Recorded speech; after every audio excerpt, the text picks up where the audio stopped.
Angry Old Dudes, episode 8. Let's do this. Bitch. We have Makailah with us because she wanted to talk too. Because I like to talk, because I'm a woman, and that's what I do. We haven't been here in a week. Well, Yeah. I literally feel like I'm missing a portion of my life. She's been busy. Yes, we have. All of us. And separately. let's get busy with this schedule. All right, segues. Jesus. Okay. Oh, I got... Get busy with your aunt. I don't know. Shut up. I got August 14th, Weed Eater and Caridian. Others... At Rockstar. Rockstar Pro. Hooray. 8/17, Lowered AD. Grim State. Grim State. At Techocracy. Techocracy. Hooray. 8/18, that is the Progust August tour. Native Construct, Wings Denied, Outrun the Sunlight, Others by No One, AKO Vendetta, Denounce the Martyr. That is 8/18. No, I believe that's 8/15. I believe you're looking at it wrong. I would feel like total dog shit if I actually had been getting that wrong the entire time. I'm pretty sure it's 8/15 because I would go to it if I wouldn't be in Converse, Indiana playing Matterfest. which is still mind-blowing to me, Why? that you're playing a fest. I've played Paloozas and Santa Manias before. Those are fests. I guess that's true. I don't Just know. because you can't leave the confines of your space What do you mean the to go confines of my play space? shows. Okay, it looks like Nobody wants me to be in their band. I want you to be in my band. I've been getting that wrong for the past month. That is August 15th. Obnoxious Boot featuring Maka Flocka. No, I'm changing the name. It's going to be Scare Tactic now. Can you blow your nose? No, this is my allergies. It sucks. It's going to be really great recording tomorrow. Yeah, great. August 21st, Wasted Blood Push Off. And Flesh Warfare. Warfare? August 22nd at the Thompson House upstairs, we have He Is Legend, Sleepwave, Locals, Glass World. Only 100 tickets will be sold. Get them from someone in Glass World. August 26th at the Southgate Revival is 7 Seconds.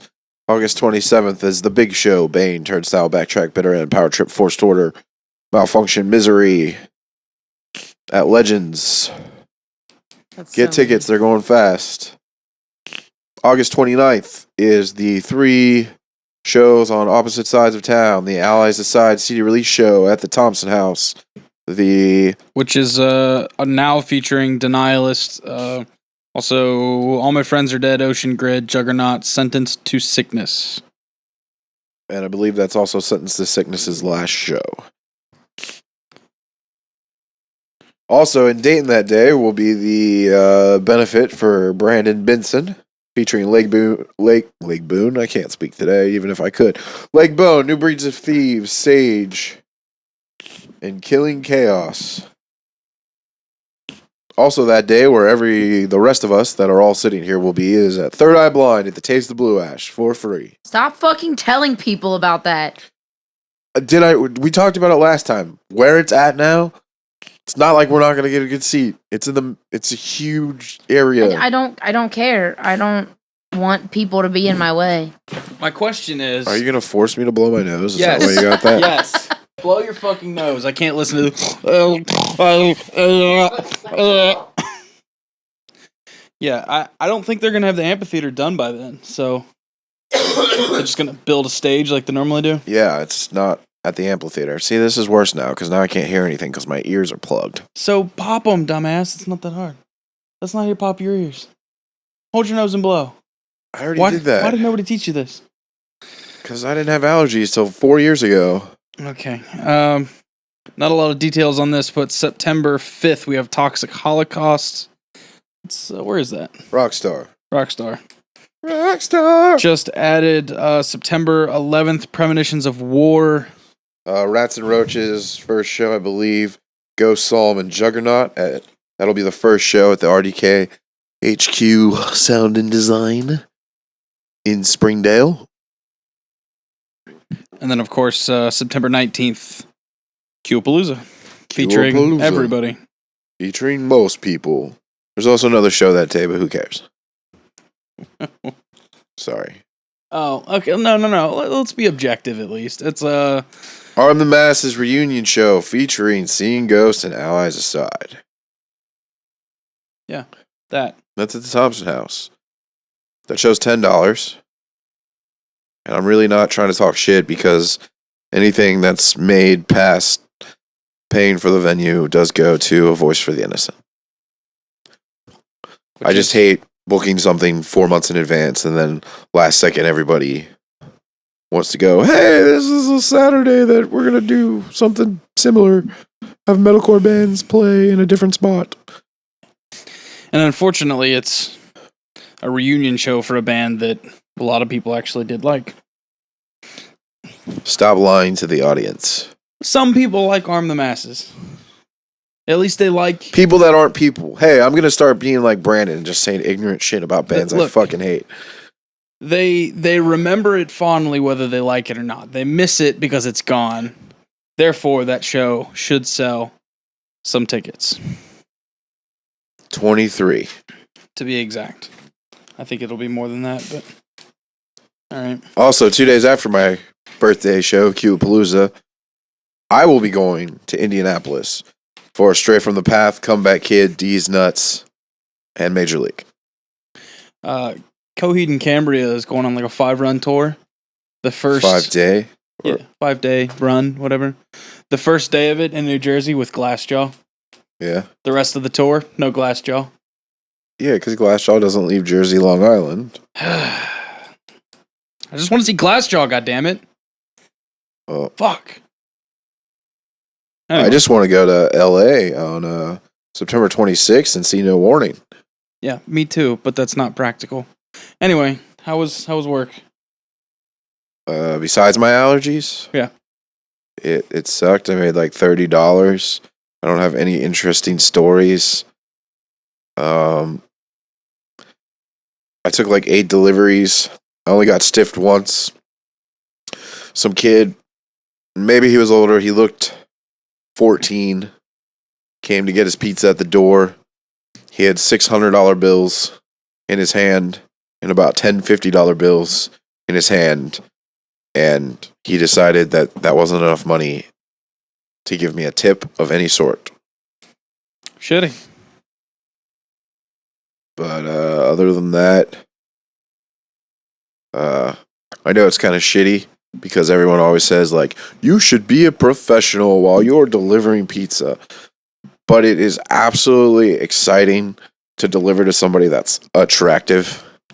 And I totally delivered to someone that was attractive today. So it was the highlight of my day. The non-highlight of my day, though, is I've had allergy problems all day. So I probably looked sickly. And she was probably like, get this ugly piece of shit out of my sight. Yeah. But she was hot. Maybe she'll order again just to make sure that you deliver it again. Maybe. Hopefully tomorrow. But how was your day at work? And Kohl's? Just, okay. Work's been the same as it's been for weeks. Like, we're down a couple of guys, and I'm just swamped all day long. So, it's really not different. Like, nothing extraordinarily funny happened. The highlight of my day is, like, finding out what the most broken thing we found that day was. It's really about it. We forgot to say the devil you know is tomorrow. Yeah, well, I imagine this won't get posted in time. Oh, okay. So, skipped it. Maybe you somehow post it tomorrow and they listen to this on the way. Gotcha. Maybe. What'd you listen to today? I tried to listen to Dr. Dre's new record. I actually spent yesterday and today trying to make it through the new record, and I don't necessarily care for it. I've not gotten there yet. So. The Chronic 2001, I don't listen to a lot of rap, but the Chronic 2001 is a record that I do listen to front to back. Fucking masterpiece. Yeah. This new record, I got through 8 songs on this record. Dre does not do that much on this record. He doesn't rap that much. Maybe he wrote some of the stuff that everybody else is rapping. Obviously, he produced the record, but and he sounds old. Like I know, I get it. He is old. I mean, he's 50 years old, but like his voice is starting to. You can hear it in his voice. Other than that, I've been listening to the new Terror record, which is awesome. I've also been listening to the new Stray from the Path record, which is rad. It doesn't sound anything like Rage Against the Machine. Oh, that's nice. It's a relief that they stopped ripping people off. I mean, I have not listened to the last record in its entirety where everyone says they ripped off Rage, but to me, they've always been a Snapcase ripoff. And this record is definitely a Snapcase ripoff, which is fine with me, because besides This Is Hardcore one set, like, Snapcase doesn't play shows anymore. Yeah, well, there's a video, a single, that Stray put out, and the dude literally has a rip-off, like, Tom Morello-looking guitar. And there's literally, like, whammy stuff in it and all kinds of, like, okay, Tom so Morello nobody tricks. else is allowed to use whammy stuff? No one else is allowed to literally be Rage Against the Machine. I mean, it's not. No. It's not a tribute. It's not. I saw your post earlier. We kind of touched on it. No, it was a direct fucking ripoff. Like, there's a vibe in Rage songs. There's a tempo. Oh, you mean a groove that all hardcore bands have? No, motherfucker, you can't. It's just the way. Oh, you mean the fact that Rage just completely ripped off Suicidal Tendencies from front to back? The fuck? Suicidal Tendencies plays like fucking groovy, funky, weird shit. Oh, what does Rage Against the Machine play? Groovy, funky, weird shit. Yeah, but it's different. There's a way. Rage Against the Machine musically does not steal from Suicidal Tendencies, but vibe-wise, like you're about to say, and like you are saying, they totally steal Suicidal's vibe. I hear none of that at all. There's just something about the bounce to a Rage song that's entirely based on the way Brad Wilk plays drums and the way Tom Morello writes guitar, and it is not hard to rip off Rage Against the Machine. And they did it for an entire album, and it pissed me off. So fuck them. I like Stray from the Path. I hate Rage Against the Machine. Ah, fuck you. God, you're just wrong. No. You can't hate, like... That doesn't make any sense. Honestly, 9 times out of 10, I say I hate Rage Against the Machine just to see how much it pisses everyone off. They're like one of the most original bands ever. Did you ever get to see Rage live? No. Have you ever had to sit through a 4-a-day set? No. Okay. My God. What do you ever hear me bitch about 4-a-day? They play 4 songs, and he preaches for 45 minutes. Yeah. If you ever sat through a Rage set, they played 4 fucking songs, and he preached for 45 fucking minutes. Yeah, I know. And that's unfortunate, but I don't know. I just...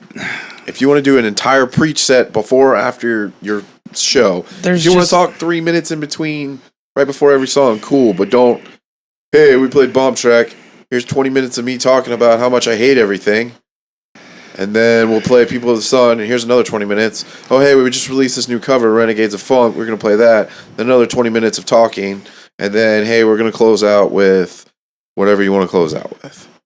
I'm not saying I would enjoy that. I've seen Anti-Flag live. It drove me fucking crazy. Oh, my God. Don't get me started on them. Ugh, God. They played an hour-long gap waiting for them to set up. It took them an hour. And they played nothing but protest songs for like an hour. I understand that those guys are straight edge, and I understand, especially here, like, I grew up in that, like, straight edge especially was huge here. Bogarts at the time, you could smoke inside, and they literally stopped and wouldn't play for 28 minutes until nobody in the crowd had a cigarette in their mouth. Yeah, that's just not going to fly. And back then, there was no outside patio. You couldn't go outside and smoke. And I'm sure it was no re-entry. Yeah, it was no re-entry. That's why you couldn't go outside and smoke. I'm so glad we have a smoking ban here. Yeah. I am too, because like that was the awesome thing about like Top Cats. Like you could literally walk out the back. There's a huge patio, and you could just smoke a cigarette. Because I don't like smoking inside. I've been smoking for 20 years, and I do not like to smoke inside. I just hate it because I used to do like I don't Drugs. know. Yeah, drugs. I used to do like karaoke competitions and I That don't know, totally makes sense. stuff like that. Yeah, But shreds your voice. yeah, when you walk into a bar and all of a sudden like you start smelling the smoke and you're like, well, losing tonight. So and so that's been smoking 20 packs of Camels every day for the past 50 years is winning this one because I've got nothing. The only thing you can do smoking 20 packs of Camels a day is filling someone from Pantera. Yeah. Yeah. Well, I listen to Alice in Chains like all day long. Well, that's good. Yeah. Like every record with Lane, That's top awesome. to bottom. I was just in a mood, and You've been pretty emotional today, so yeah. that's like you've just been whatever the emotion is. You've just been that. So is Rooster today, on your like- cry songs list? No. We'll get into that later. Though. Okay. What did you listen to today? Did you listen The to 80s. the fucking 80s? So, for people who don't know me, I guess, I was born in 91, so I didn't listen to the 80s, and the only Punk-ass 80s little kid. the only 80s that I was ever like really introduced to were like obviously your big stars, so like Prince and Michael Jackson and Madonna and Phil Collins. And then like 80s rock and metal, really. That's all I knew about. And my boss today was listening to the hits of the 80s from the old TV show. P.S. You should go to their new radio station, CincyUnderground.com. Shameless. It's dope. Actually, no, the music was terrible. Don't. But they did it at an 80s radio show, and I got to listen to all these really awesome 80s songs and clips from like 80s movies. And I knew all of those because apparently I have watched more movies from the 80s than I've ever listened to the music. So I got a lesson in the 80s, and it was super awesome because it's really good music to work to. It keeps you jazzed. It's hard to be sad when you listen to 80s music. Like pop 80s music. Yeah. It's like really, really hard to be sad and listen to that. It's mostly because they were all popped up on cocaine, and I mean, cocaine is a hell of a drug. whatever, man. I'll take it. I don't care. Their eventual nosebleeds and reconstruction surgeries were my benefit today, so. Good shit. Let's blaze through a bunch of small news articles. My favorite thing I've heard all day is that the ex-front woman, that's hard to say, front person, the chick who sang for GWAR for a little while. The human being that had the vocals for GWAR for a minute and has to have a vagina. Who performed under the name Volvatron, apparently was an ex-professional wrestler, got into a fight with the asshole from Upon a Burning Body. And apparently, different stories say that she whipped his ass. She said she put him in a headlock and threw his ass on the ground.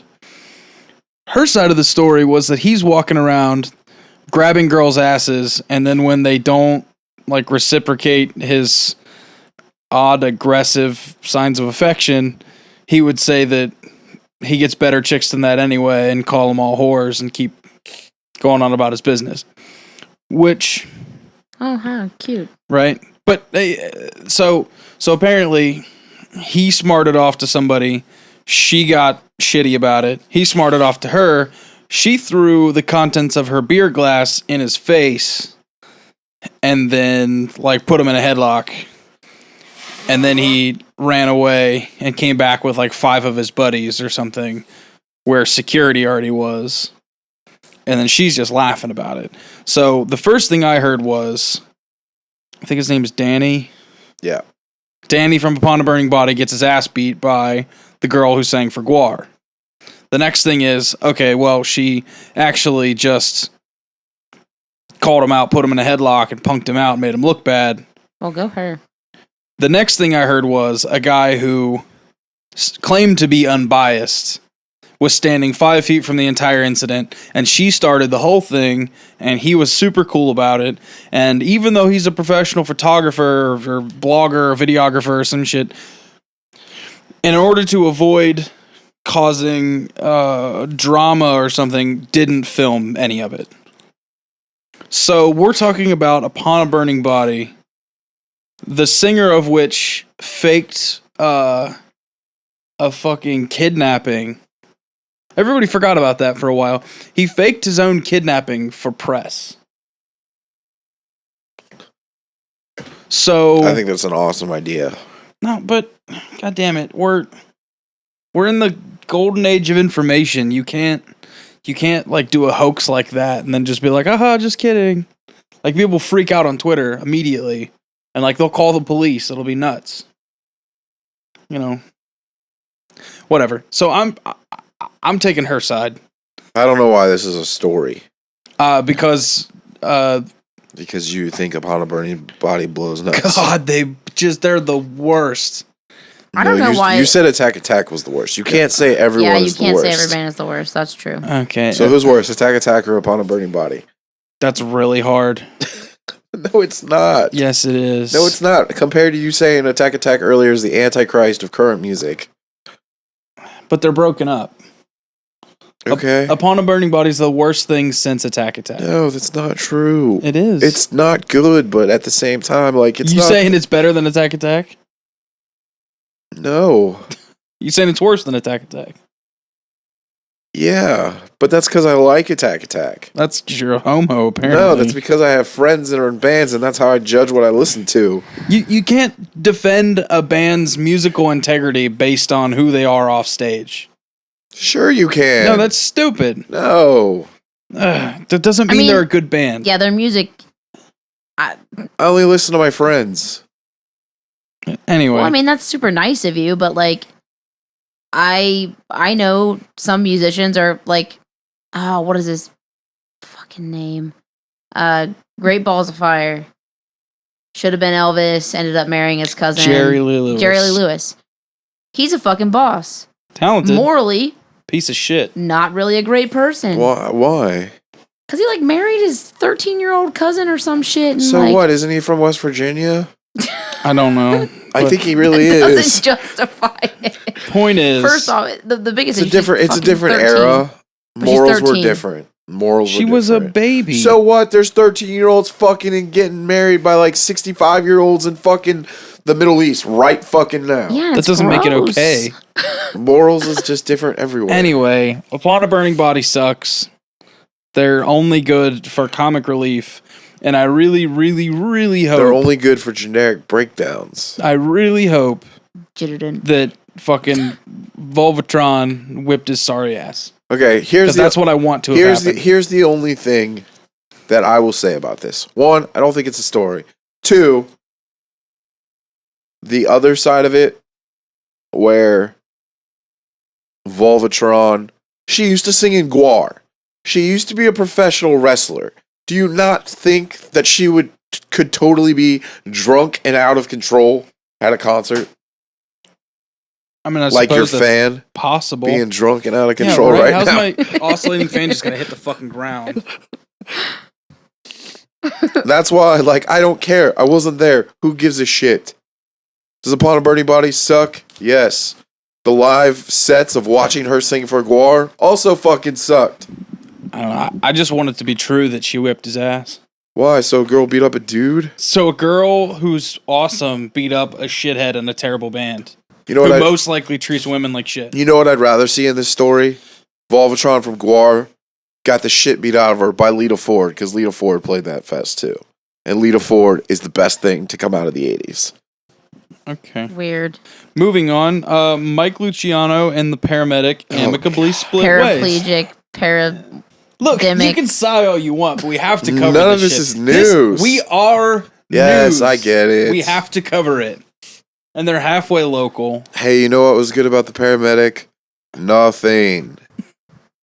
They were okay The last time in 2010. No, they were okay in 2008 when they were Singed and they were a prog rock band. I was gonna say they were alive. I did not know who Paraplegic was until They've had more members than Zayo. I just didn't know who they were until you had mentioned them, and then all of a sudden I somehow ended up being friends with Mike on Facebook. I don't really know how, and that I saw Angry Metal Dude. Is he really? And do you read it? He's only out of the band because he hates white people because he calls white people racist. They said that in a very polite way. They said that he expresses a lot of views that are very bad press for the band that the band does not necessarily agree with, though they are still friends. I mean, a guitar player left the band, and later there was a video surfaced of that guitar player punching Mike Luciano in the face, which is awesome, over his aggressive views on transgender or some shit. I really didn't read it. Whatever, his aggressive views on... No, we don't have to. His aggressive views on the fact that Kevin Lyman's racist because they wouldn't allow the Paramedic on Warped Tour because he's black was half of that fucking conversation. Well, that's ridiculous. It is ridiculous, but that was the first half of that conversation, and then after that, he said, fuck Bruce Jenner, because I don't care if he wants to be called Caitlyn, he's Bruce, he'll always be Bruce, blah, blah, blah, blah, blah. I've met the dude. If you want to say everybody else, I'm going to say it for this. He's a fucking pud. He is. I don't know him personally. I met the dude personally. Like, the Paramedic used the van a couple times. Most of the time, I only had to deal with Kyle. Oh, I got a fun story about that guy, but we're not going there. Okay. But I mean, like... So who's going to sing for the Paramedic now? Probably Jake. Jake Gruber. No, probably Jake Nolan. Jake Nolan's the only original member, and he's probably cocky enough right now to play guitar and sing. That's a good question about bands that I feel like a lot of people are always on the fence about. If you only have one remaining original member left in your band and everyone else is changed out probably at least twice, do you keep the same name? Well, I think that depends, because if it's over time, like, say, Under Oath, at the end of Under Oath, no original members remained. Oh, I don't think so. What the fuck? No, at the end of Under Oath, the longest standing member was the keyboard player, and he'd been there a while. Okay. Prior to that, Aaron had been there since the beginning. I thought one of the guitar players had been there since the beginning. Not as far as I can tell. Last I checked. I don't know who was in that final lineup, but I'm saying, like, this Get Back Together lineup, I think, is 3 original members. No. Yeah, it's the keyboard, it's Aaron, and then one of the Aaron's original the only original member towards the end there. Okay. I'm not gonna argue. If I'm almost certain of that. But I don't know. It's interesting. I think it depends on which members come and go and under what circumstances. Like, Leonard Skinner still performs. Clearly half the original members of that band are dead. But it's their cousins and their old backup singers and probably their backup singers' sons playing guitar and all kinds of shit. It's a big family thing. Yeah, I mean, I guess that makes sense if you're... As much as I don't like Leonard Skinner, they're timeless, really. I mean... Why don't you like Leonard Skinner? Because it's fucking hillbilly terrible music. Stop. You're breaking my heart. What? Out of all the bands you have talked shit about today, you're gonna fucking back Leonard Skinner? You bet your fucking ass I'm gonna back Leonard Skinner. Brandon has so much hillbilly running through his veins. No, fuck that. Fuck that. You can't Brilliant songwriters. You cannot great fucking performers. say Tom Petty sucks and Leonard Skinner's great. Oh, yes, you can. Yes, they're you both can. the same bullshit. No, it's not. They're so fucking bad. Tom Petty's so fucking bad. Terrible. Tom Petty's the worst. Not the worst. Okay, Tom Petty and Sheryl Crow doing a duet together. That's the worst. Sheryl Crow's awesome. Fuck you. The only good thing 10 Tom times better Petty. than Leonard Skinner. The only thing Tom Petty ever did right was voice Lucky on King of the Hill. I didn't even know that. I never watched King of the Hill. Well, I mean, his character looks just like him. Okay. Anyway, you don't like King of the Hill? No. Fuck off. You don't like Skinner, you don't like King of the Hill? You're about to No, be kicked that's out of my everything house. that's wrong with this fucking country. There's nothing. Go kill yourself if you listen to Leonard Skinner or watch King of the Hill. Fuck America. you. You're a fucking idiot. Actually, Do you you know know- what? do you If know you something watch King of the interesting? Hang on. If you watch King of the Hill, that's fine. But if you actually act like anyone in King of the Hill, then go kill yourself. Nobody But Isaac acts like Swisher is that. John Redcorn. Isaac Swisher should go kill himself. And I really wish he Rude. fucking would. Or either that or come back here and the garage at my house that he's fucked so many bitches in, he can hang himself in it. Okay, so that was aggressive. Fuck bitches get money. Anyway, Fuck Leonard bitches Skinner's get hung. awesome. And you know the interesting thing about them is that all these hillbillies, guns and Leonard Skinner they were outright firearm activists, but they also were firm believers in gun control. Okay. Saturday Night Special. Handguns were made for killing. They ain't no good for nothing else. So why don't we dump them and throw them to the bottom of the sea? That's a good song. Saturday Night Special is amazing. No. I'm not saying I don't like any Leonard Skinner. I'm just saying fucking it's love Leonard Skinner. whenever I hear it, Okay. Fuck later- Sweet Home Alabama. I later expect to see a guy sitting on his porch playing with his belly button, waving an American flag. Son of a bitch. I don't even hate Leonard Skinner, but the fact that of all the things that you said today suck, and then you're gonna back Leonard Skinner as like I the greatest fucking band. Fucking love Leonard Skinner. All right, move on. We're Van not Halen gonna is agree 10 on this. times better than No, Leonard fuck Skinner. off. You are fucking retarded. Uh, You are fucking retarded. And if you're gonna get to say so much ignorant shit in your lifetime, then I'm gonna start saying ignorant shit just to piss you off. okay, I'm gonna circle back around to this one because this is kind of an album review. Okay. It is the 1 year anniversary of the unfortunate death of Robin Williams, and it has been a weird year with like to think about it because like Oh, He's you know not- what we were talking about earlier? That's who I fucking forgot. okay, calm your shit. No, that's why I Skinner was so hating pissed. I motherfucker. knew that there was somebody in my top 3 comedians of all time Oh, that I was gotcha. fucking forgetting. So I mean, obviously, toward the end of his career, he was in fewer movies. He had a lot of shit in the works, which I think most of that hasn't even come out yet. Well, actually, at this point, by now anyway, when he died, he had 4 movies waiting to be released. 3 of them have been released. 1 more gets released, I think, in like October of this year. I thought you said September 1st. Or is that No, when that's it's the on DVD release for one of them. The last one I think gets released sometime this year. It's an animated movie that he did voiceover work for. So Yeah. So I don't know. He wasn't a huge like media sensation or anything. So you kind of got used to not seeing him around. but you never forgot that he was there. Yeah, Right. not to mention he still did like once every 2 years stand up like specials. So it just kind of floats across your brain every now and then.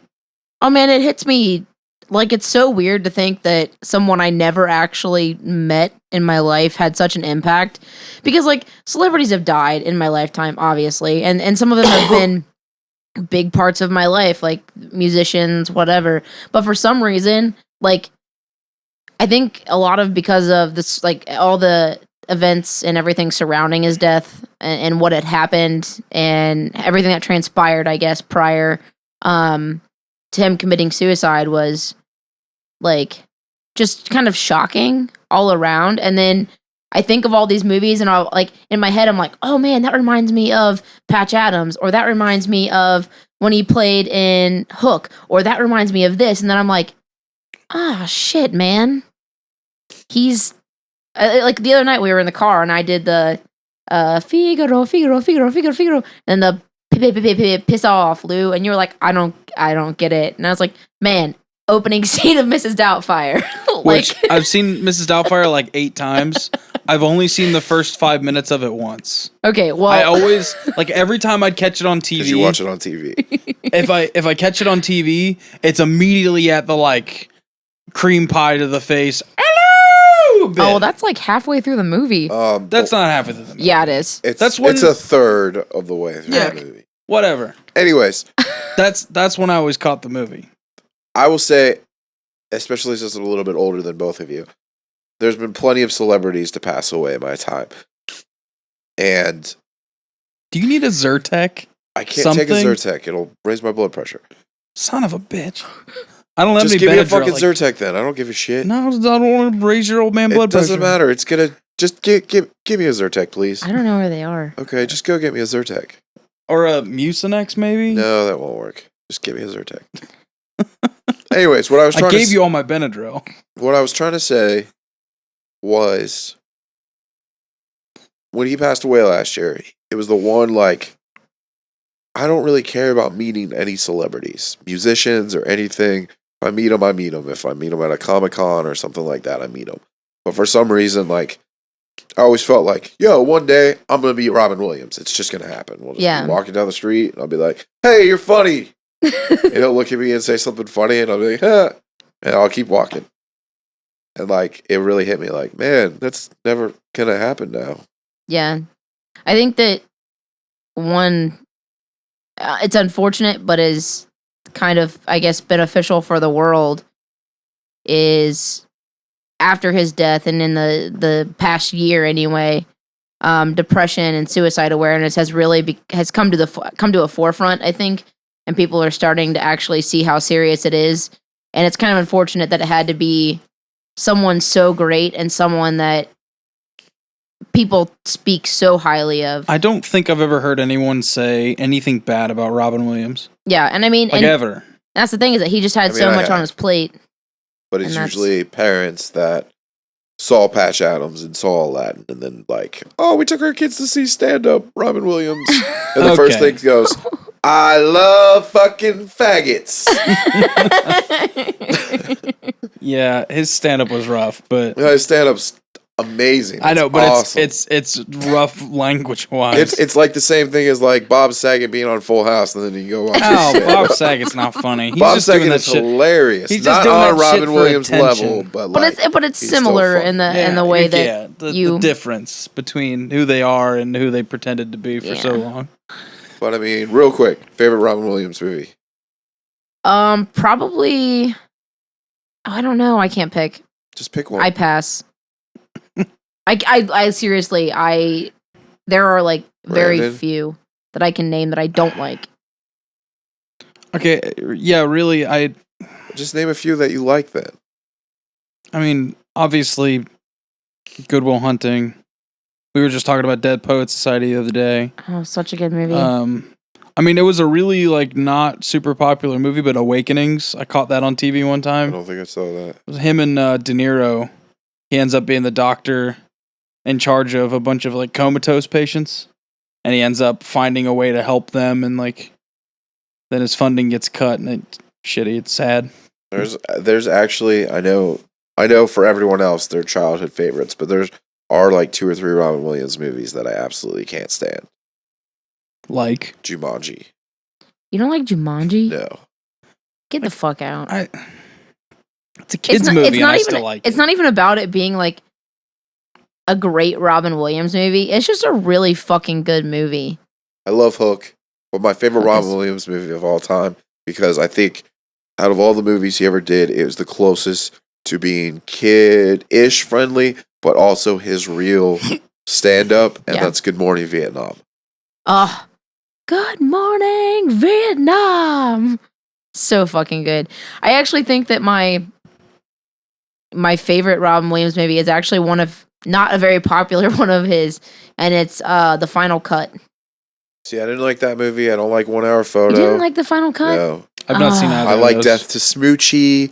I don't like Mrs. Doubtfire. Well, see, it seems like you don't like any of his like super serious stuff. No, I mean, like, good. Well, okay, Good No, Morning it's not. Vietnam. Okay, yeah, it becomes super serious at the end. Yeah, but like Final Cut, like the whole movie is super serious. Yeah, I just couldn't get into it.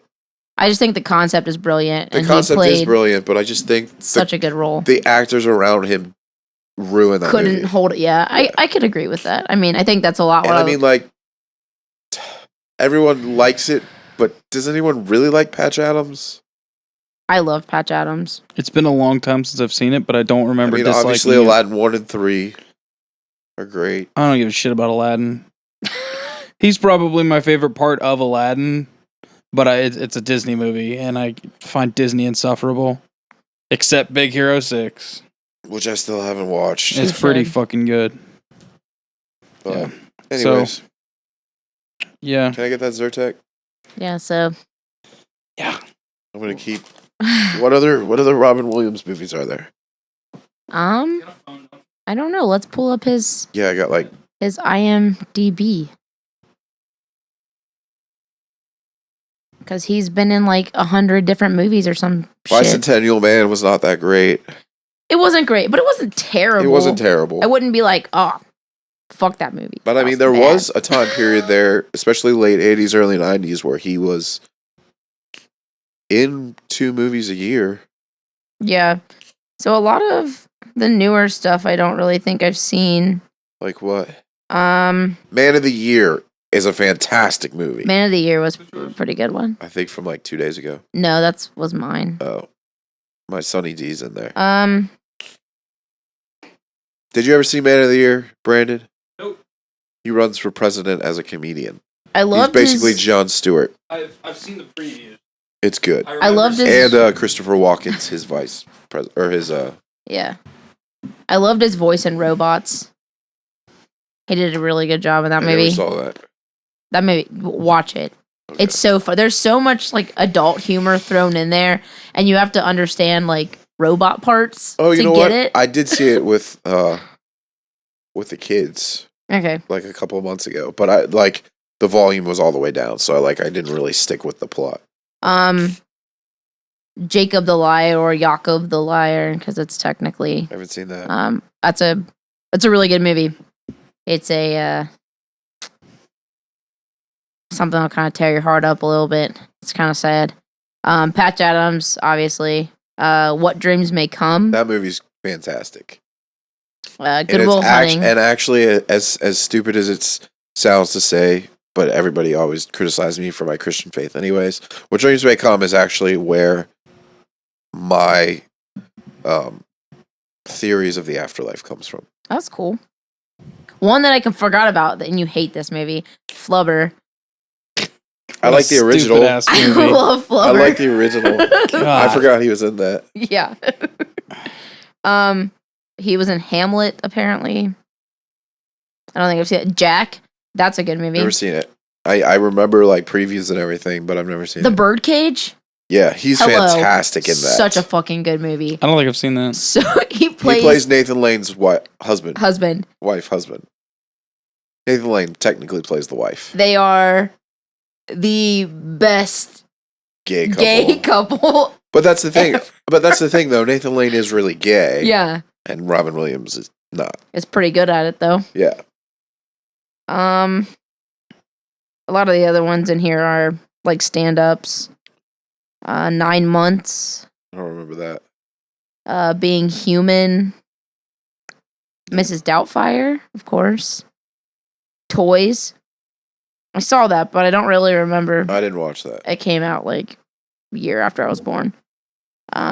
He did some voices in Fern Gully. Oh, Hook, yeah. of course. Fern Gully. I think he does Batty in Fern Gully. Yeah. I think we really hit most of his big ones. It's always fun to see him play like in like Moscow on the Hudson. He plays a Russian guy. And then in other movies, I don't know. His voices are always just impeccable. Like you can't. They're so much fun, and he was so much fun, and it's so strange to like see where he started from, and then watch things now. Especially, I still think there's stand up from him in like the 70s where he's just like, I had to be funny because I'm an ugly son of a bitch. Yeah, I mean it's like to think that if Happy Days hadn't said his because he was in Happy Days as Mork. No, that's Mork and Mindy. And then he got Mork and Mindy. Mork is in Happy Days? Yeah. No, it's not. Yeah. Does it say that on there? It does, but I knew that already. Yeah, Mork was in 2 I never episodes. watched Happy Days because it was racist. Most TV shows then were racist. The hell's racist about Happy Days? The reason it's called Happy Days is because there's no black people in it. That is not why it's called Happy Days. And if any TV show around that time, which actually I don't remember when this aired, but It was one of the before most Happy Days. I know what you're about to say. What? The Jeffersons. No, I mean that's kind of racist, but Yeah, like, they hated white people. Bunch of no, honkies. the Cosby Show hated white people. How did the Cosby Show is way after. I can't. Happy Yeah, I know, Days. but the Cosby Show is like 85, and like Happy Days is like 1974. 78. I think it ended in 78. I don't This is think so so. boring. Okay, we'll stop. Go to the next topic. Hang on, real quick, because this Yes. reminded me. I hadn't written this down yet. Did anybody else hear any of the lost footage of Chris Farley playing Shrek? Yes. Yes. And it was so good. That would have been a very different movie, Very. but it is interesting to hear. I'll keep my ignorant opinion to myself. I still think I preferred what Mike Myers did. But only because we got to see it all the way played Not out. even because of that. I like the voice better. But yeah, okay. Plain and simple. I like the accent. I like the inflections. I don't actually like the first Shrek. It's the Get only the good fuck Shrek. out. Shrek That's 2 not is the true. only good Shrek. Okay, fine, whatever. Have you even seen the other Shreks? Parts of them. They're Shrek terrible. 4 is horrible. Shrek 8. He really has There's to only poop. 4. There's only 4, and then there's like spin-offs for Anyways, why are we talking about this? I don't know. Fuck Chris Farley. He's Farley. the worst fucking comedian actor of all Shut time. up. He's not I'm that glad bad. he fucking died. You're a bad person. Whoa. I'm not glad he fucking died, but he is so. Him and David Spade are the two fucking worst. Okay, David Spade's done some really awful shit with his career. The only thing But- David Spade was ever good in was Grown Ups and Grown Ups 2. What? Shut the fuck up. Those movies are terrible. They're so great. Shut up. So Fucking- great. Really? You're going to tell me that some horrible fucking Adam Sandler trash. Grown Ups and Grown Ups 2 are the two most hilarious movies of the last 5 years. Grown Ups might have been 6 years ago. But he did Joe Dirt. Which is not funny because that's Oh, just making fun of my fuck people. off. Wasn't David Spade the Knucking Futz? Was that him? From what? Oh, I can't remember the name of that stupid fucking movie. I don't know, but I'm pretty Damn it. sure. Well, he was one of the voices in Emperor's New Groove, right? Yes. Yes. Yeah, which I didn't. No, I actually watch. I cannot think of a Chris Farley movie that I enjoyed. You didn't like Tommy Boy? No, horrible. Black Sheep, What? okay. But Okay, it's I Yeah. much preferred Tommy Boy to Black Sheep. Dickie Roberts, the Oh, former yeah. child Child star. star. Oh, I Yeah. didn't see that. It's hilarious. Shut the fuck up, Q. David Spade, not funny. David Spade Chris Farley. is funny. Funny in Adam Sandler movies. That's it. David Spade Like is in funny Billy in the Madison. way that Finn is funny. God, he's so good in Billy Madison. But I mean, like they can't. Beverly Hills Ninja is one of the worst fucking movies ever. What? The movie was fucking hilarious. No, it's not funny at all. It was funny when I was a kid. It wasn't funny when I was a kid. Okay.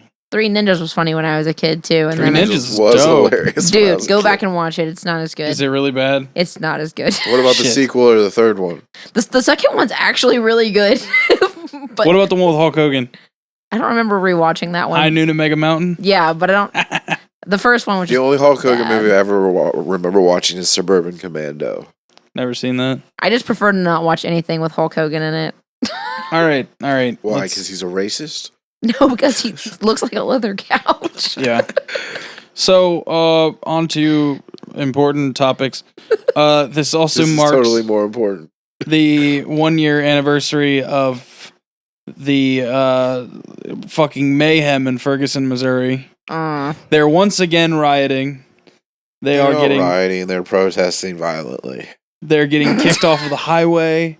I shared a video earlier of a dude getting body slammed on the highway because he wouldn't get the fuck out of the road, and a cop snuck up behind him and slammed his ass. Okay, can we have a serious talk Is about it this? true about a guy stole a gun or something and like I don't know, some headline was like guy steals gun to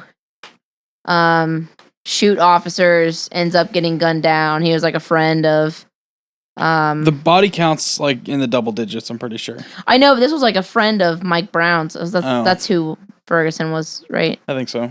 Yeah. Yeah, apparently, like, I don't know, some headline was just multiple headlines, I should say. His friend stole a gun in order to shoot at police and ended up getting gunned down because he was pointing a gun at armed officers. Yeah, you kind of got that one coming. Where the logic came behind that one is beyond me, but I just like, So yes, let's please have an intelligent conversation. By the way, are you just gonna hold the cigarette? Yeah. It makes him feel better. Yeah. Are you gonna like drag on it really, really, really hard so you can kind of taste the tobacco? Exactly. All right. It just reminds me of an episode of King of the Hill, which you wouldn't watch. It just reminds me of Sammy Farha, who sits and plays poker with a non-lit cigarette in his mouth all the time. Gotcha. Anyways, so here's all I have to say, or to lead into this conversation. So, how do you realistically protest? First of all, I don't think there's anything to protest. I'm sure it started as a vigil, turned into a gathering, turned into a demonstration, turned into a protest, turned into a riot. Last year or this year? This year. Okay. Because I didn't Probably see the exact same thing I that haven't happened seen last year. anything about a riot yet. Okay, it's not quite a riot, but gangs of people are standing on the highway. Gangs or groups? I mean, what number constitutes a group to you? Well, gangs are usually organized. Okay, well, they definitely set out to all stand on the highway together to protest. Okay, what's wrong with that? You can't stand on the highway. That is illegal. That is not peaceful protest. You're breaking the law. That's not peaceful protest. Okay, but there is no such thing as peaceful protest because peaceful protest is God pushed to the wayside. Damn it.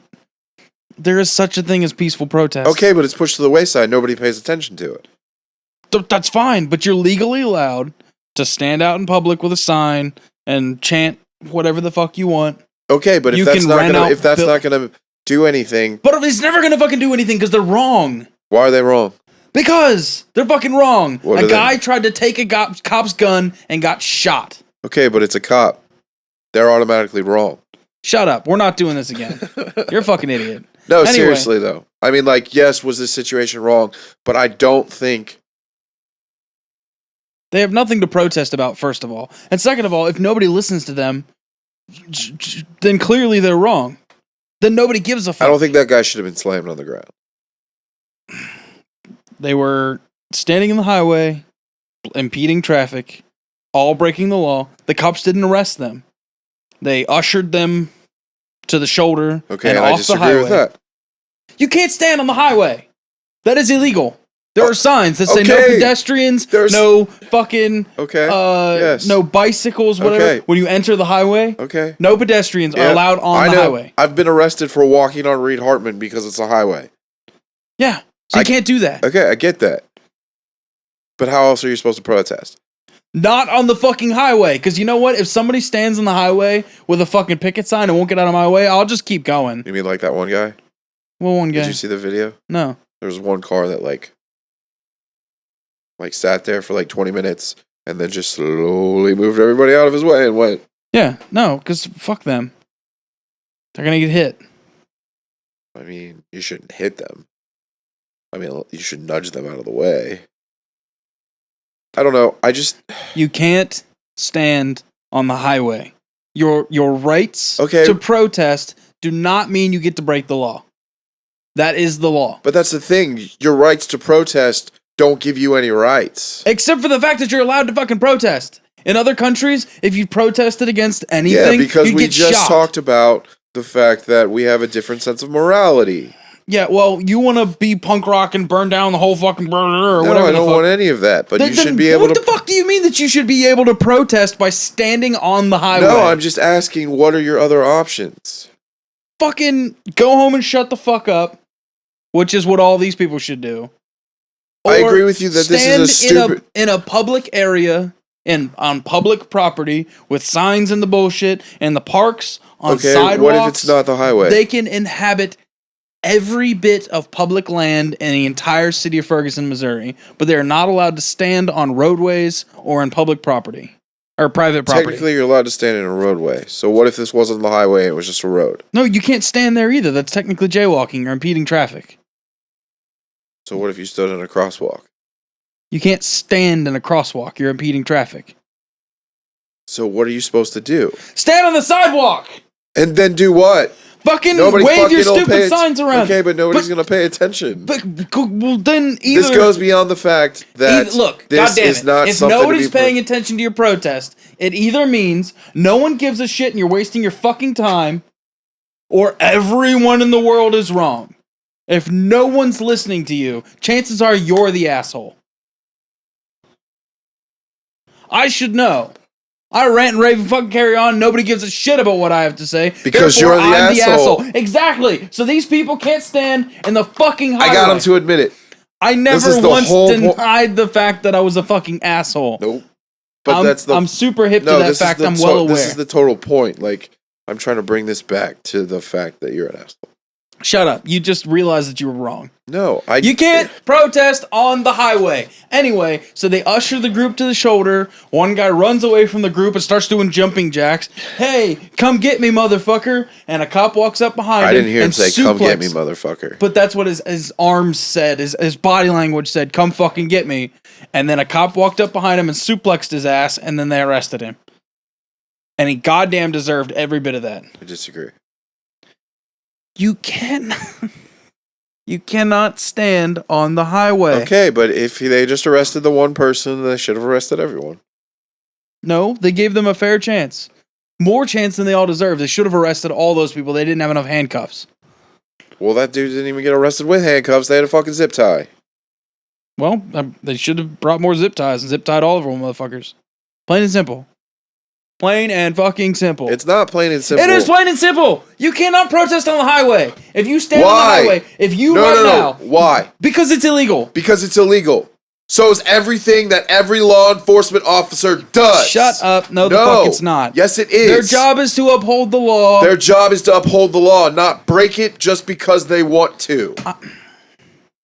Most cops suck. Yes, fine. I agree with you. That doesn't make all cops law-breaking, crooked motherfuckers. Okay. It makes about half of them law-breaking, crooked motherfuckers. So if everyone's breaking the law, why is it okay for some to break the law and not these to stand on the highway? I'm not disagreeing the fact that it's illegal to stand on the highway, but you want to say all 500 of these people are assholes, but nobody's going to listen to them on the sidewalk. Then they're wrong. They should just go home. No, they're not wrong. They are wrong. No, they're not. Yes, they are. They are in this situation, but anybody else that in the past has protested in the middle of a street should have gotten their ass ran over. Why? Because you can't do that. You cannot stand there. I don't care where you're fucking at. You should never run somebody over.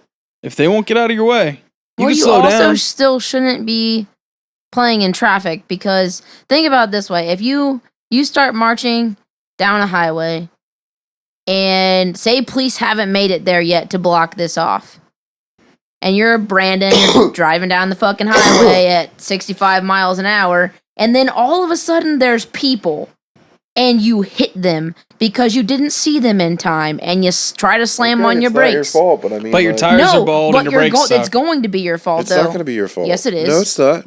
If any of those people, if the first people on the scene there would have gotten hit and ran over, then it wouldn't have been the person's fault.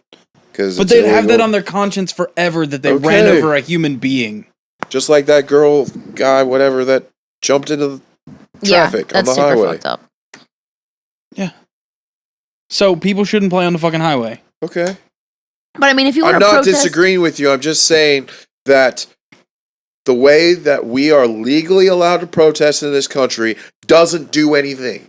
Protesting hardly ever did anything ever. Bullshit. But this country was built on a protest. This country was built on a coup.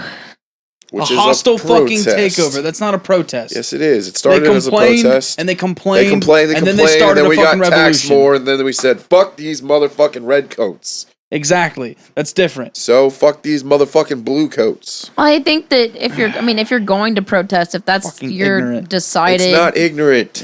if that's your decided way of Wasting your finding time. a solution, then do it in other places that might inconvenience the people who are making your decisions. Also, the phrase "you catch more flies with honey" comes to mind. Do you know what people standing in the middle of the highway means to me? It means I'm not going to listen to a fucking word you say because you're stupid and you play on the highway. I don't care if you're running. But you're not I don't gonna care listen if you're to- running down the fucking highway screaming, "I cured cancer." Listen to me. Pay attention. Drive me to a hospital because I cured cancer. If you're in the middle of a street waving a sign around, I'm going to flip you off and keep fucking driving. Okay, but here's the thing. No matter where that protester is, you're going to be like, you're not on Facebook? I don't give a shit. Well, that's not anyone else's fucking problem. If no one listens to your protest, that's fine. You're legally allowed to protest. You're legally allowed to protest certain ways. And breaking the law in the process is not okay. That's not protected by your constitutional rights. Therefore, you're fucking wrong. You're wrong. I'm not from the beginning of this, I'm not disagreeing with that. I'm just saying there has to be I mean, a yeah, better way. there has to be a way that it can be achieved, but I don't think with the way people have been protesting that Like, I don't believe that Ferguson is being protested. Not even being like, there's no reason to protest.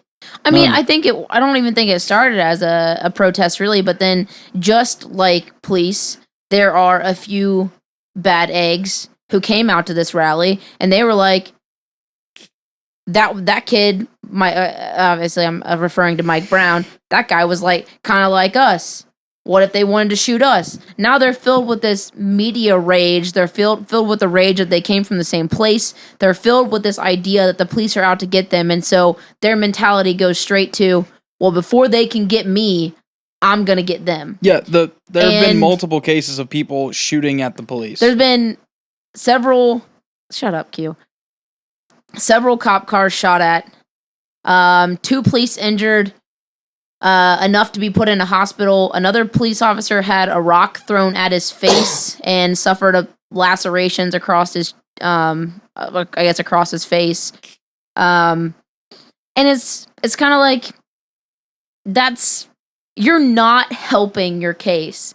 And like I said at the beginning of this topic, one of the kids that has actually been recently shot in Ferguson happened to be on, I think, the day of a year after Mike Brown's He's one of Mike Brown's friends. murder. He was one of Mike Brown's friends. Yeah. But he apparently was already wanted for several crimes. One of them stealing the firearm that he shot at police with. And he's not dead. He's in critical condition, I do believe. Police didn't obviously gun him down to just murder him in that case.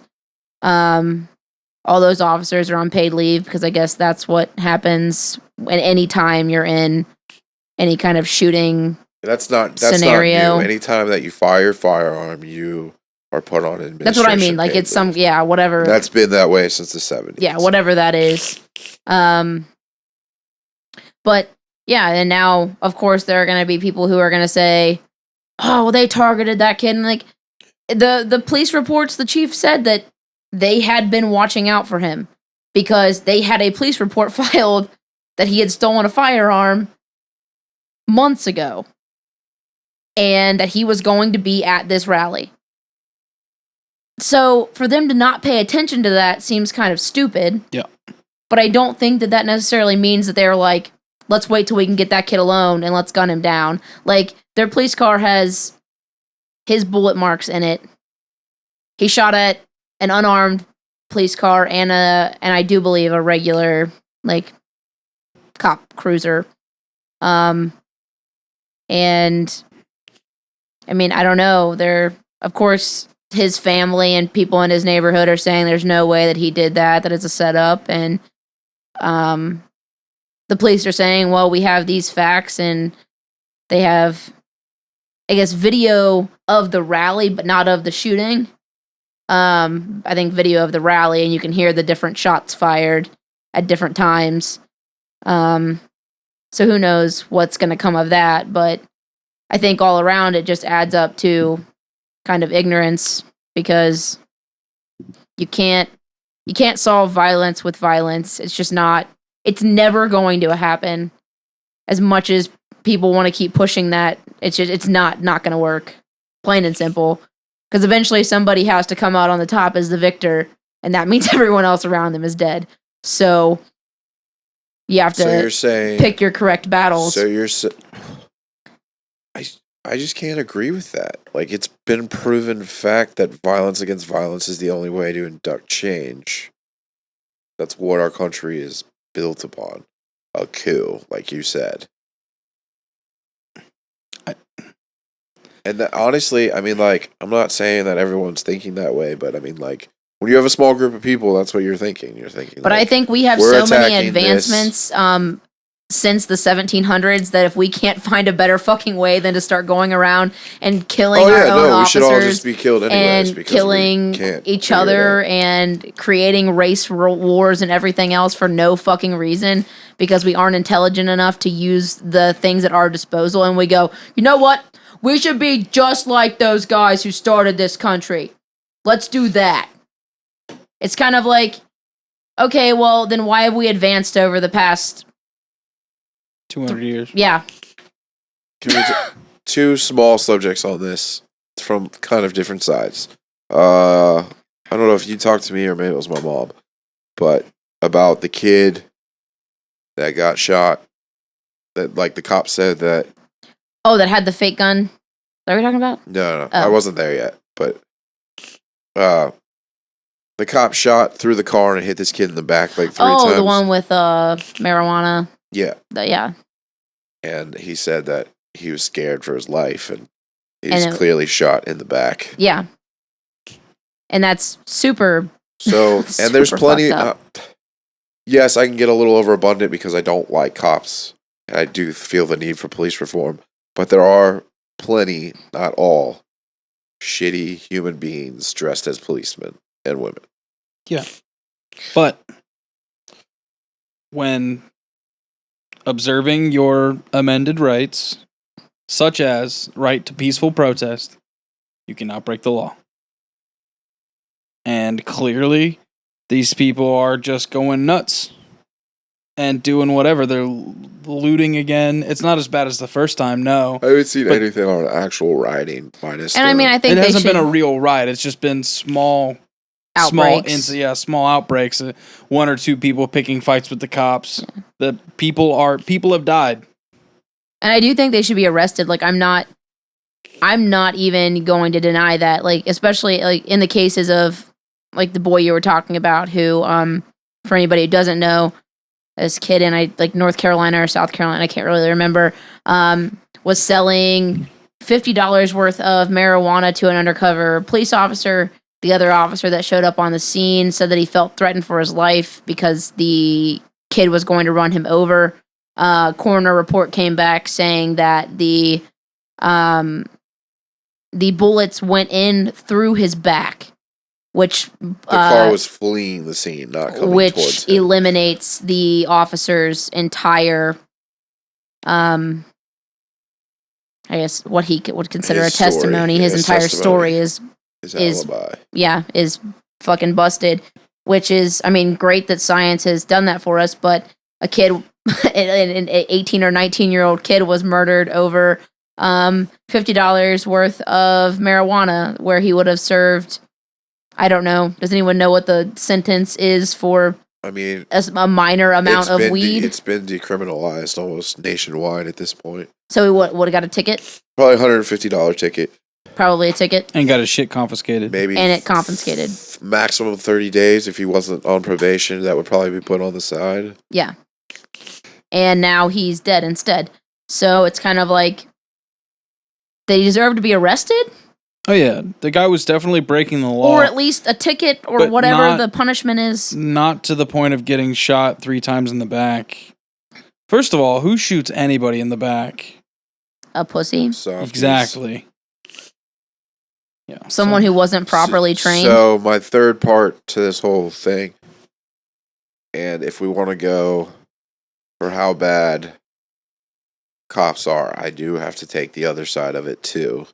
And that is the Black Lives Matter rally in Dayton for the guy that got killed at Walmart Okay. last year. Was it? I thought it was like Columbus or. No, it was Dayton. It was Beaver Creek's Walmart. Oh. Did And the same incident happen in like Cleveland? Yeah. Because I think a very similar. this wasn't a kid. This was an adult. Okay, well, I think a very The similar. 13-year-old's Cleveland, and it's Okay, not okay. at a Walmart. Okay, I didn't know where it was. I knew a very similar story. They were very close to each other too, like 2 weeks apart. Yeah. Okay. But the One guy had headphones on. one guy was on the phone in Walmart, and he was carrying around a fake gun going like this, and somebody, like, he was getting mad at his girlfriend or somebody on the other line. Somebody had said that it was his girlfriend, but on the other line, so he's like yelling and like holding this fake gun, and I guess The pellet rifle or something, right? I don't even think it was a pellet rifle. Well, it might have been a BB gun, yeah, but like Something it like had the orange tip on it and everything. And from the so either a customer or an employee there gets scared, calls the police, SWAT team shows up. He's walking down one aisle this way. 4 cops walk down this aisle. They meet.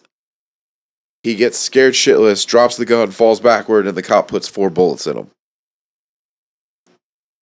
Cop said he didn't comply in time. And by comply in time, he meant drop to his knees and beg for mercy. Yeah.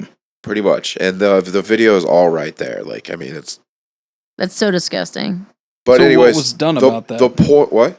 What- Nothing. He was found not guilty, and the investigation, who was actually Joe Dieters, was the investigative attorney on it, said that the cop was in the right state of mind, and it was totally okay what he did.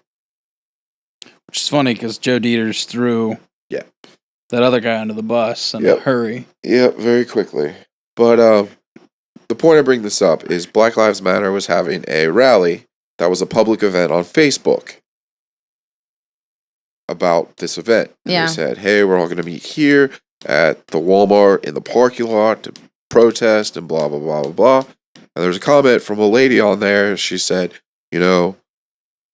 my son's 22, he's friends with this guy. Obviously, I'm going to be there to support you. And she gets a comment back saying, no white people allowed. Black Lives Matter does not need white people help. We do not want you at our event. Yeah. And it was posted all over online until... That actually brings me to my next point is that Black Lives Matter crashed a Bernie Sanders rally. Yeah, I've seen it. Bernie Sanders, who is the only political candidate who gives a shit about social equality, who has been arrested for protesting for civil rights. Civil, like who all marched around. with Martin Luther King Jr. I will say... And he marched for gay rights. He's marched for... He made a gay pride day in his home state. Yeah. He passed legislation, and they want to crash his rally and talk about how the white government is trying to keep them down. They interrupted and pushed off the stage the only person who's going to help them. I was pretty peeved, and I still kind of am really annoyed that they would go on stage with him instead of politely asking to be allowed to speak, because I don't think he would have been like, no, this is my rally. He doesn't seem like that kind of guy. I think he would have been like, I know where you've been. And I think that's why he was kind of like, all right, take the stage. I freaking get it.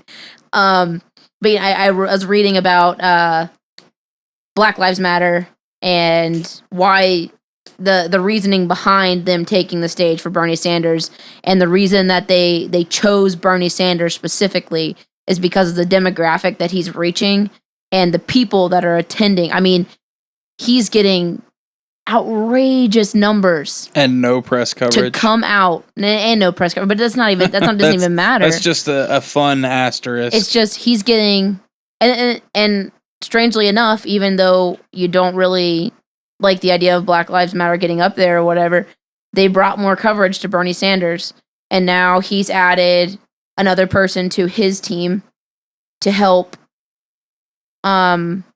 create a plan that, I don't want to say like smooths it over with Black Lives Matter, because that sounds like he's just covering stuff up, but that shows that he is going to kind of make equality a huge part of and racial equality, gender equality at all, a huge part of his campaign. Because thus far, it's mostly been about veterans, education, really huge topics, which to me are significantly more important because my views, and I think education reform is where everything starts. Yeah. But yeah, I think if they would have said, hey, we would like to come out and speak at your rally specifically because of the amount of people that you're drawing. And I saw another thing that said that they weren't actually affiliated with Black Lives Matter. Yeah, and I mean, and that's something else is that the point, Black Lives Matter is not, it's technically a group, and I think there are actually like factions of it now. There's like, probably a couple per state or something like that. But not everyone who says they are affiliated with Black Lives Matter is actually affiliated with Black Lives Matter. I don't think anyone should be affiliated with Black Lives Matter. I still stand on my ground that group is fucking ridiculous. Because all lives matter? Yeah. It's stupid. Their whole premise is ridiculous. And all they do is run around starting shit. I mean, I think that I liked how they attempted to say the reason that Black Lives Matter exists is because Black lives need to be recognized as well as all other races. Unfortunately, I think by putting a race on it, you've now separated yourself from the whole.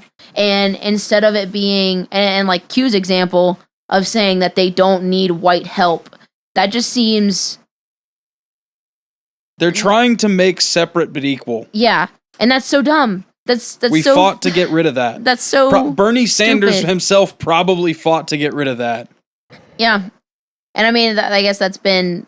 Okay, I have a question about the whole thing, because some things do completely go over my head, and some things I am super smart on, and some things I am not. So, everyone's been explaining it in different ways. But why is it that when somebody says all lives matter, it's so anti-Black Lives Matter? Okay, supposedly the idea behind Black Lives Matter is that they feel the public do not think that Black Lives Matter. They seem to have gotten this idea in their head that the general consensus among everyone who isn't black is that black people are lesser. Therefore, they want to say, hey, excuse me, in fact, black lives do matter. But if you say, hang on, why separate yourselves? All people are equal. They go, you're a racist. You missed the point. I really don't, I couldn't begin to understand why every time I say that, somebody calls me a racist. Because I think the fallback is racist, is if you don't agree with us, then you're a racist. It's just like, I saw this news story actually from Ferguson where this girl decided that she was going to stand in front of police. I never read it because she's wearing a Fall Out Boy shirt. Oh God! And the really upsetting part is that the people one of the other people who interviewed her was like, "So why'd you wear a Fall Out Boy shirt to this rally?" And I was like, "Well, you just discredited everything that you've talked about in this whole entire interview because you're a pud." But, she said that she was standing in front of police because it is better that she get hit by whatever they are going. Whatever they could potentially throw at her or aim at the police or whatever than one of them, because they've really been trying to protect. And didn't she get arrested though? No. Oh, I read somewhere she got arrested by the same cops she was trying to protect. Not that I am aware of, not that I've read. And I mean, and it comes down to the simple idea that you can't blame an entire group of people for a few people's actions. But do you know why saying all lives matter makes somebody a racist? Have you figured that out? I've read 6 It makes somebody a different- racist because they see it as you are essentially lessening the worth of Black Lives Matter by saying all lives matter. You're lessening the worth of a black life by saying that all lives matter instead of it saying because to them Black Lives Matter means Black Lives Matter as well. And that sounds much more polite. Yeah. Than Black Lives Matter. Well, here's they the matter thing is as that well.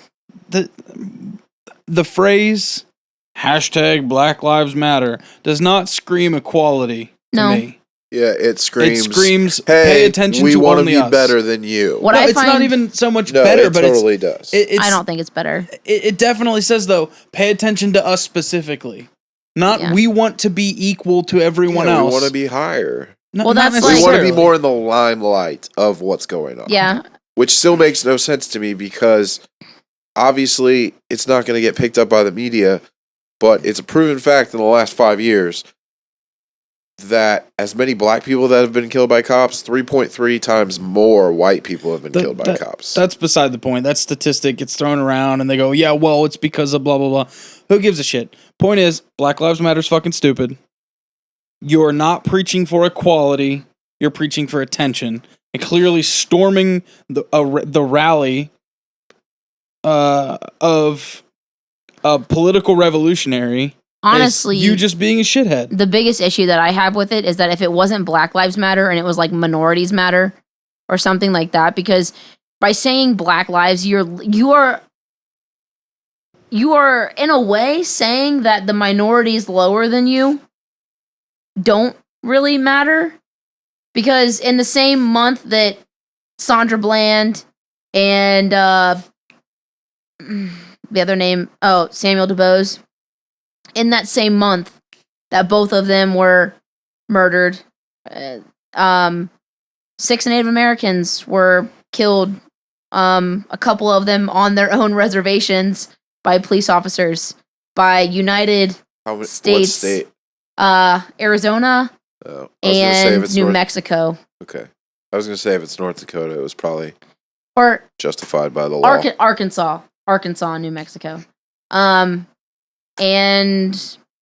they just no real reason. Meanwhile, the United States government, in an attempt to make sure that people do not hate or fear Eastern religions, honor, what holiday was Eid? that? Yeah. Ramadan. The end of Ramadan. And everyone starts talking about how all the Islamic terrorist motherfuckers living among us are scum and how the government shouldn't give them special privileges and all this. So that's why I say all lives matter. You're not the only group of oppressed people. Yeah. In 7 states, atheists are not allowed to hold public office. There's no fucking rallies for us. Until this year, Native Americans were given hardly any funding when it comes to their education system because we just decided that they're not really worth it. But because but at the same people time, aren't being fucking loud about it, they're not getting the squeaky wheel gets the grease. Well, they're not. Unfortunately, the grease is fucking media attention. Don't fucking cut me off, you prick. I was talking before you started cutting me off. What I said was more important. At the same time, education has been cut in this entire country, which is bad.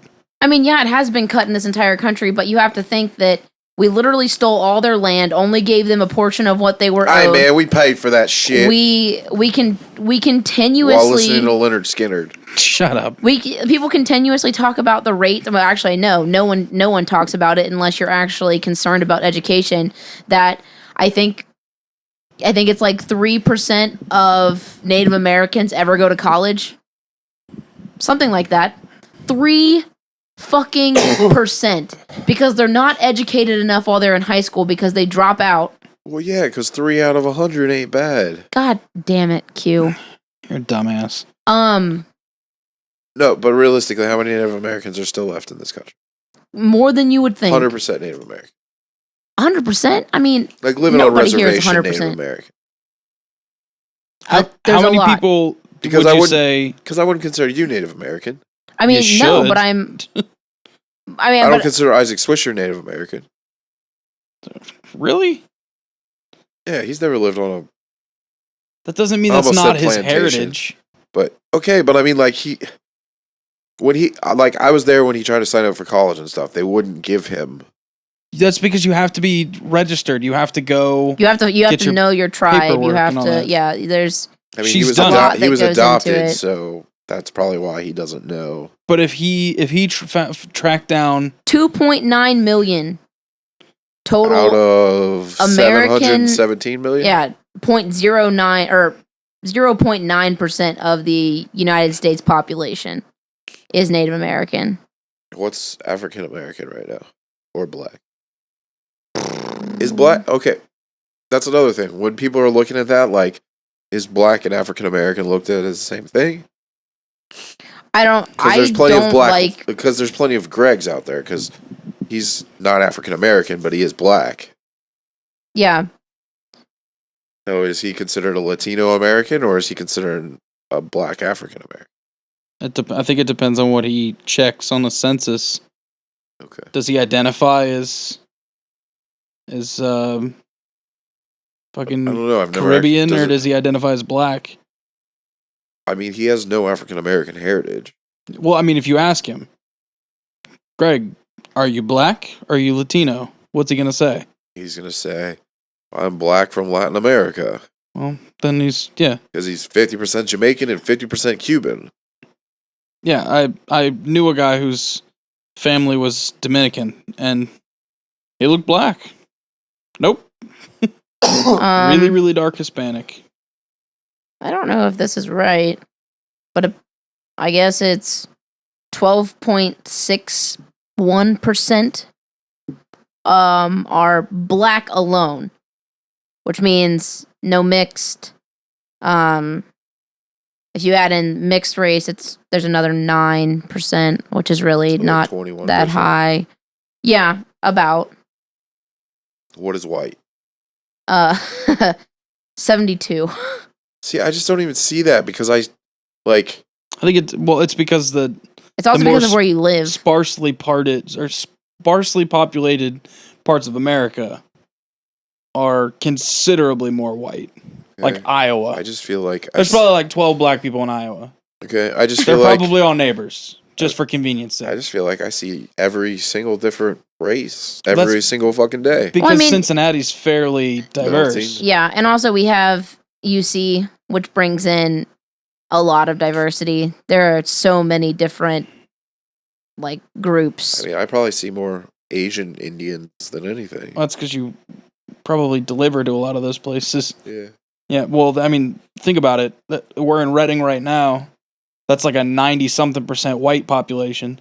You take a couple of steps over into Blue Ash, now you have a very high concentration of like Indian American, Hindu, whatever. And I know because I used to work at that Kroger, they got their own section. There were so many, and the Kroger does actually try to cater to their community. Like the one at Woodlawn has a much bigger ethnic hair care section because they know they're going to need that. So we have kosher sections. There's a lot of Jewish, like Orthodox Jewish and Hasidic Jewish in Blue Ash. So Yeah, because that's the Amberley Village Kroger. even though it's not near there, but Yeah, it is. Amberley Village. Okay, whatever. Yeah. So Next topic. let's move on from that.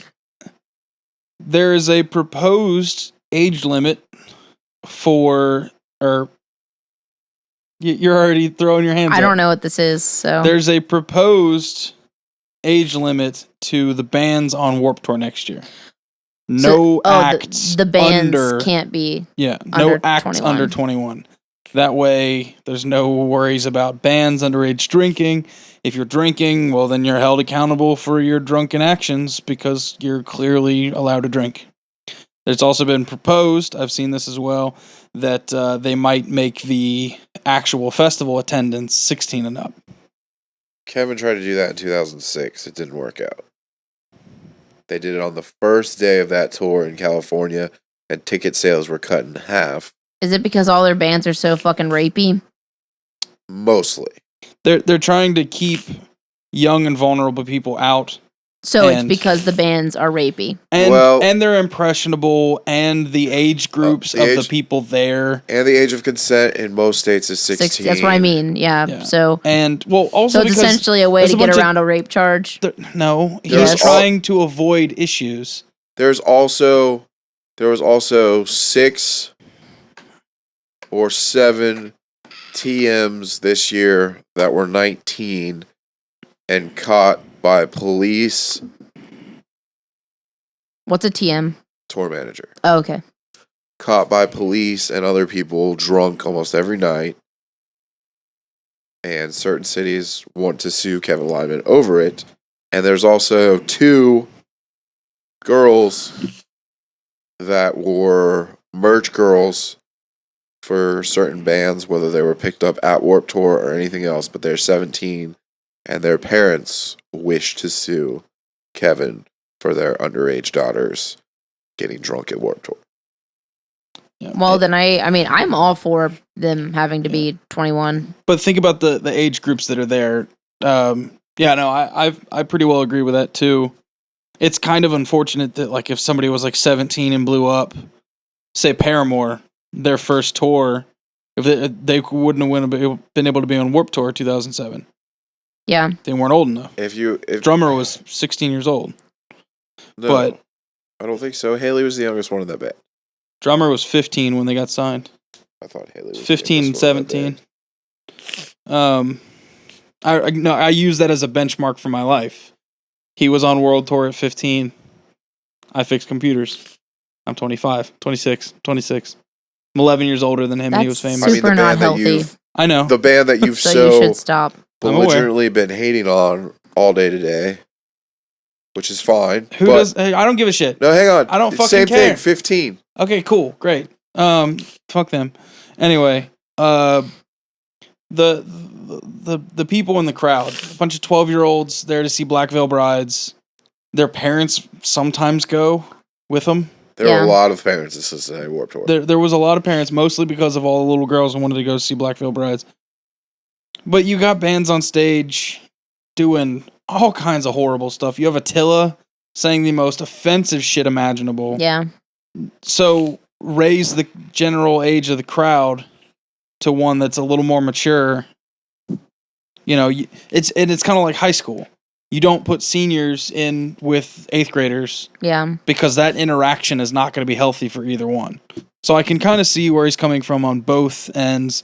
I do think it's going to cut down on his ticket sales, but if it keeps him from getting sued all the fucking time, then... And he generally seems to want to make things better, whether it fucks him on money or not. Yeah. But I've also heard several rumors today from people that are in his main staff running Warped Tour that it could actually, 2016 could be a hiatus for Warped Tour.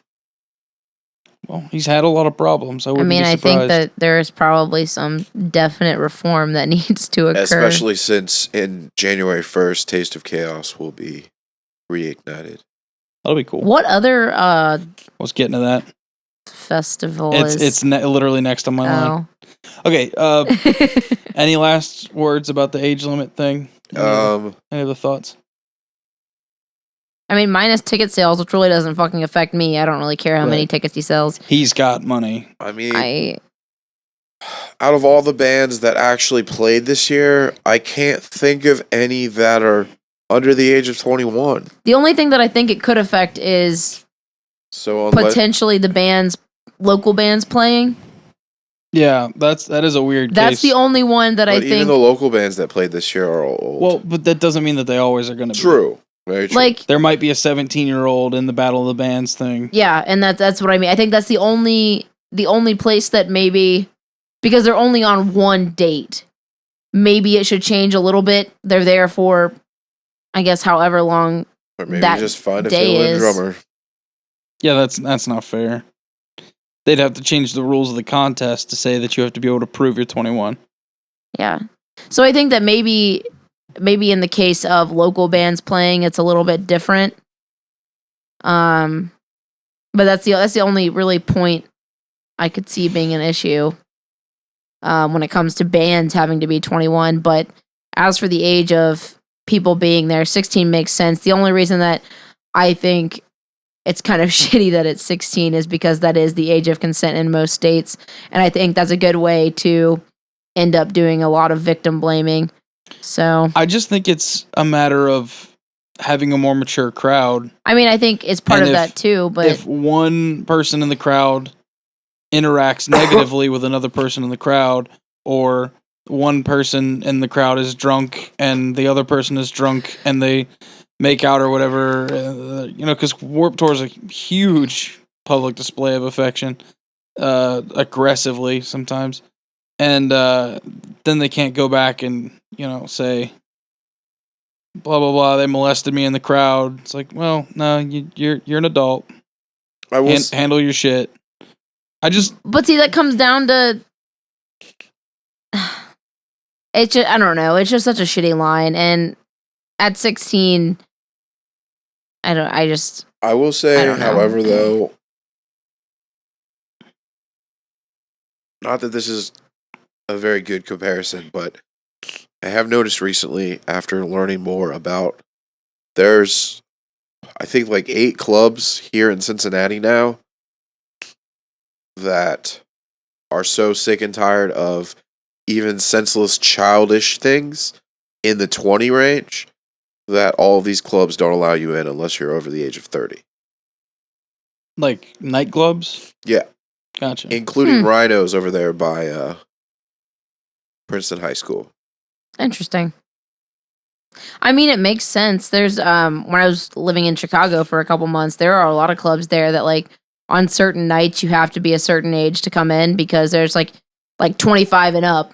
A lot of them Actually, were. I think Rhinos is 25 Yeah, and up. a lot of but them were there's 25 and up places- because they're like, we don't want Yeah, all this. gang-banging 22-year-olds coming in Yeah, and here. like shitty college kids and everything else. People who drink like freshmen. Yeah. Yeah, because that just that equals problems. So I mean, it's kind of a younger transition of that. Yeah, I don't know. I agree with it for as a whole. I guess I don't want to see it come out that they change the age to 16 and then all of a sudden there are girls saying, "Hey, so and so attacked me," and they're like, "Oh, well, you're 16, age of consent. You probably wanted it because." But you have to keep in mind that Kevin Lyman is almost always on the side of the band fucked up and they will apologize and make amends and settle out of court and do all this other shit, or else I'm not going to let them back on. But then he does let them back on tours. Like who? I mean, I can't cite, but you've cited maybe they didn't happen on his tour, but he's had people notorious for either being with underage girls who have been accused of rape, who've been accused of sexual assault, who've been accused of abuse, who've been accused of all of these things. He's let them on his tour. So what's to say that he's not going to go, oh, I mean, yeah, they settled out of court, so I'm glad that we apologized to the girl whose fucking teenhood is ruined because this asshole singer decided that he has the ability to take advantage. Side, I think raising the age to 16 makes that less likely to happen because of the idea that 16-year-olds are slightly less impressionable than 14-year-olds. I don't think so. You think I completely disagree with that statement. They're on the same level of stupid? I have been a 16-year-old girl, and I've been around other 16-year-old girls, and the difference when you are, I mean, not for me so much, but the difference when they're put in front of somebody that they admire or that they decided they admire is very little change. It would be like you at 16 and you at 14 in front of Haley Williams. I mean, I met her when I was 17. She have been 9? Huh? Haley Williams and I are the same age. Yeah. I thought she was like 3 years younger than you. She's like 6 months older than me. Oh. Yeah, so that's what I mean. It would have been the same. I guess it's just because Chad's older than me. Yeah, Chad's fucking 40. He's not. He's like 6 months older than me. Yeah, well, he's an old man. I don't think 16 is. I think it's a good age for this, but I don't think you're any less impressionable. Well, I none think of you're this has trying to been- act older. None of this has been and you're set in not. stone, so it's really Yeah, hard I to don't say. really see it. I mean, the first one with bands over the age of 21, I could see that happening. The but 16-year. I the mean, 16, I it's, couldn't see because it will cut half the ticket sales. I don't think he cares. I think he does. I really don't think at this point he I gives a think shit. at this point he would actually rather go on hiatus than cut his ticket sales in half. I'm pretty sure that he would rather do the right thing. I mean, you'd hope so. It seems to be the way he handles business, the way he almost ended a band's career by kicking them off the tour because he thought it was the right thing to do. Yeah. I mean, he seems to think it's his job To be a dad. to play dad, to punish people, to hold people accountable. Which is true. It seems to be that is his angle, so I don't think any of this is to be like, oh, let's just skate liability. I don't know. Anyways, what were you going with on the next? The Mayhem Fest, gone, Out of here. canceled forever. Just kind of a boner, but I mean, I don't think I ever saw a Mayhem Fest lineup that I gave a shit about. I went to one Mayhem Fest ever. I mean, I think any time that a fest is ended, it's unfortunate because it's such a good way for people who are interested in that kind of music or whatever to go and find other music. And I mean, sure, we have the internet and shit, so you can do it that way, but I think especially when it comes to I think aggressive music, that seeing a band live can make a whole lot of difference. I think Mayhem deserved to be shut down this year just for allowing Sworn In on it. Well, you have to also have to keep in mind how many there are at this point. How many festivals? Yeah. And I mean, like, don't even just go how many festivals there are, because that Slipknot tour this summer was pretty much a festival in itself. Yeah. I mean, I guess that is the upside, is I think a lot of bands are I mean, I'm pretty sure Warped Tour is like the longest running festival. kind of loading their tours at this point. And then you have smaller national acts getting smaller and smaller with their tours sometimes. Yeah. Interesting how that's changing. I don't think it's going to, in the long run, make that big of a difference, especially if Taste of Chaos does come back. Because you've got the... Which one does Rockstar do? That one. Is that Rockstar Energy Mayhem Fest? Yeah. Well, you still have Rock on the Range. That's not really a touring festival, though. Oh, was Mayhem was a tour, wasn't it? Yeah. It was Metal Warped Tour. There's another one of those, isn't there? Not that I can think of. Summer Slaughter's a tour, isn't it? Oh, yeah, Summer Slaughter, but that's not anywhere near as big. Summer Slaughter's playing 1,000 cap room. Yeah, okay. Well, Looks like people have to travel for their festivals. something else will come up. I mean, Riot Fest is doing 3 dates this year, and they're already talking about Ugh, next year doing like so awesome. 12 or 16. I mean, festival culture is like huge. I mean, I want Lollapalooza to come back. I got to see some of my favorite shows. Ozfest was a tour, right? Yeah. They don't do that one anymore. Nope. But, another one will pop up. Yeah, I'm sure. Yeah. Yeah, they always do. And no more bullshit for Kevin Lyman to deal with on that end. No more Kerry He'll King. be doing Taste of Chaos. Was he involved in that? Kevin Lyman owns Taste of Chaos. Oh, great. It was supposed to be Winter Warped Tour. Wasn't who did Project Revolution? Linkin Park. I know they brought that back. Did they bring that back, or was it Taste of Chaos that came back for 1 year lately, and like Finch was on it? I have no idea. I have no idea. Yeah. Probably Taste of Chaos. Finch does not sound like it would be. I'm going to say definitely Taste of Chaos. I would like to see Sounds of the Underground come back. I can't remember who's on that generally, or who's been on that. The 1 year that I remember going, it was like Guar, Lamb of God, Prada, Every Time I Die, Evergreen Terrace, Stick to Your Gun. That's one band I like. Okay. Moving on. Under Oath's coming back. I didn't watch the teaser. What did the teaser I don't think there is one. There's a teaser. There's just been a picture so far that says Rebirth is coming. And that's all we get. I don't care. I'll care when I hear it. I saw there's a fake video preview, like a YouTube link. Yeah. And of what seems like a new song of theirs. And when you click on it, it goes to John Cena's entrance theme. Right. I was pissed. So what's this? I mean, I'll listen to it when it comes out. I just don't care. I'm excited. I think the world needs more Under Oath.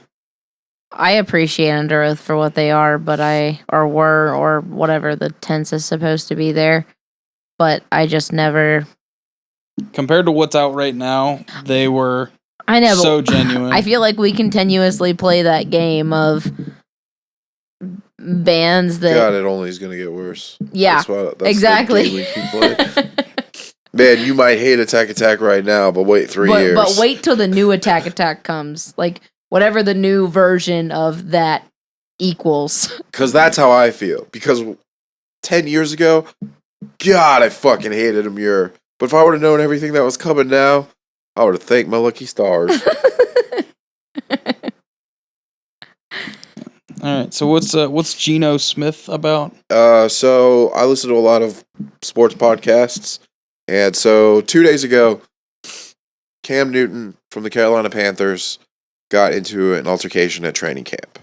And they were talking all over the radio about half of everybody's like, oh, it's such a big deal because it's a quarterback and it's like your entire franchise being on this. And the other half is like, it's not that big of a deal. Like, fights never really happen with the quarterback at training camp. Like, just suck it up, deal with it, shut up.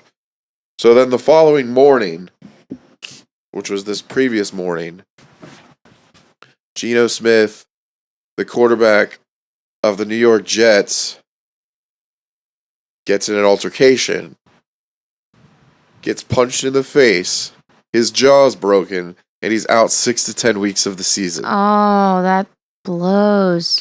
What the Jets weren't very good to begin with. Oh yeah, but what did he get in an altercation for? It won't hit my podcast till tomorrow morning. Oh, so that's annoying. I mean, I could look it up, but I'd rather just listen to it on my podcast. Huh. Yeah, I don't know. I don't follow sports much anymore at all, actually. I watch softball, girls softball, because I'm a sexist message. I mean, that's fine. I like watching it because I played it forever, and it's... You like watching it because you like looking at girls. Oh, definitely. That's exactly it. Yeah. I was like, you know what? You just wait till Brandon goes to sleep and you just turn on. Yeah, exactly. That's all I watch all night long is girls playing softball. No, I don't know. I've never been able to sit down and like watch sports. I love playing them. I love being a part of them, but I like both.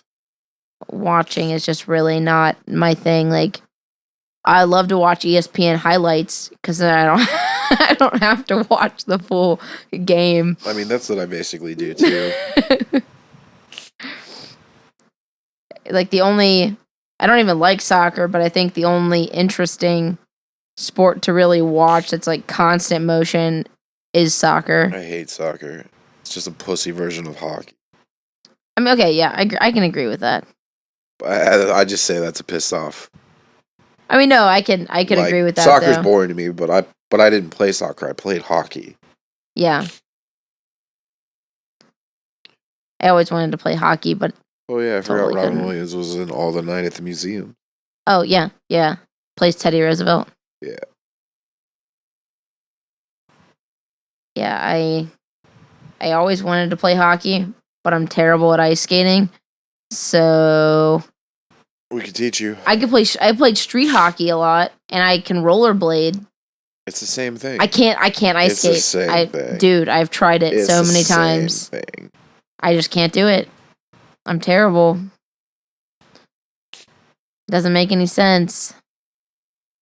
I always end up like leaving the ice rink just covered in water because my ass has fallen on the ice so many times that it's ridiculous. What did I miss? Talking about playing hockey because hockey's a better version of soccer. Okay. What was the next topic? One that we're gonna care about and you're not gonna. Oh, should I go smoke? No. Oh, what is it? Should just not smoke. Agreed. What? Him not smoking. Oh. If I don't like it, I'm going to smoke. Okay. Another football player thing. Arian Foster is the first NFL player to publicly come out and say that he's an atheist. Yeah, he's an atheist. And people are flipping the fuck out. Yeah, because football, God, America. Like, Duh. What I find really interesting about it. Did you have to find people flipping the fuck out? Because I read 38 things on it today. 38? 38. 38. 38 things on it today, and everyone's like, good for him. Nobody gives a shit. No, well, the fact that it's getting so much media coverage means that people are flipping out. There are a lot of people who aren't happy about it. I mean, I've seen people posting. Is he going to get sent to the fucking Canadian Football League like the kid that came out because he was gay? I mean, no, I don't think it could go that far, mostly because he's pretty talented from what I know. Vikings, I think. Okay, here's the thing. First of all, as an atheist of the world, good for you, buddy. Also, as an atheist of the world, who gives a shit? Why is this news? I mean, first of all, anything we've talked about in the past hour news? Because it's fucking news. But like, why is this being covered by so many media outlets as if it's just so unrealistic that everybody who ever played football? Well, how is do religious? You explain all that talent in your body without the Lord Jesus Christ giving it to you? Like, go home, listen to Skinner, and pray to your Jesus. I'd be like, and next year it'll be a fucking NASCAR driver, and then NASCAR will flip the fuck out. Like, oh man, it's that guy, big deal. That guy, if it was NASCAR, that guy would for sure not be allowed to drive. Truth. I think. Why does anybody give a shit? It's a big deal because like, of which athlete was it that came out that said they were gay? A lot. No, like recently. Like a basketball player, maybe? No, there's a football player, and he got cut because he said he was gay, and he's in the Canadian Football League now. I didn't hear that. That's super fucked up. Somebody came out. They said that he's not as good now that he's gay. Whatever. It was a recent That's story. Terrible. Somebody came out, and everybody's like, "Oh, that's so great. That's amazing for you." It's like, who gives a shit? What does that have to do with how he plays his sport? Like, how come? Because now nobody's going to want to be around him because he's staring at their asses. Like, it's cool that they're supporting. Whoa, they're supporting Arian Foster and being like, "Hey, buddy, it's not that big of a deal," or some people are mad or whatever. But like, why? Why do they have to state that it's not a big deal? Like, why is that? Because of the connotation that comes with being an atheist. I think it'd probably make him better at football. But it doesn't even matter. It comes. If you want to talk about stereotypes. It's just what comes with the grounds of officially labeling yourself that way, because I mean, like we've read in multiple studies and listened to and everything else, is that people fear atheists. Like, there are studies where people have said that they would fear atheists. Well, that's fine, Q. You don't fear many things. Is that people have honestly said that they fear atheists on the same level as they do murderers and rapists. That's because only atheists murder and rape. Oh yeah, definitely. And a rapist or murderer who is a Christian clearly has gotten right with God. Oh, a murderer or rapist that is a Christian is known as a priest. Get it right. Oh God, that's terrible, but it's funny.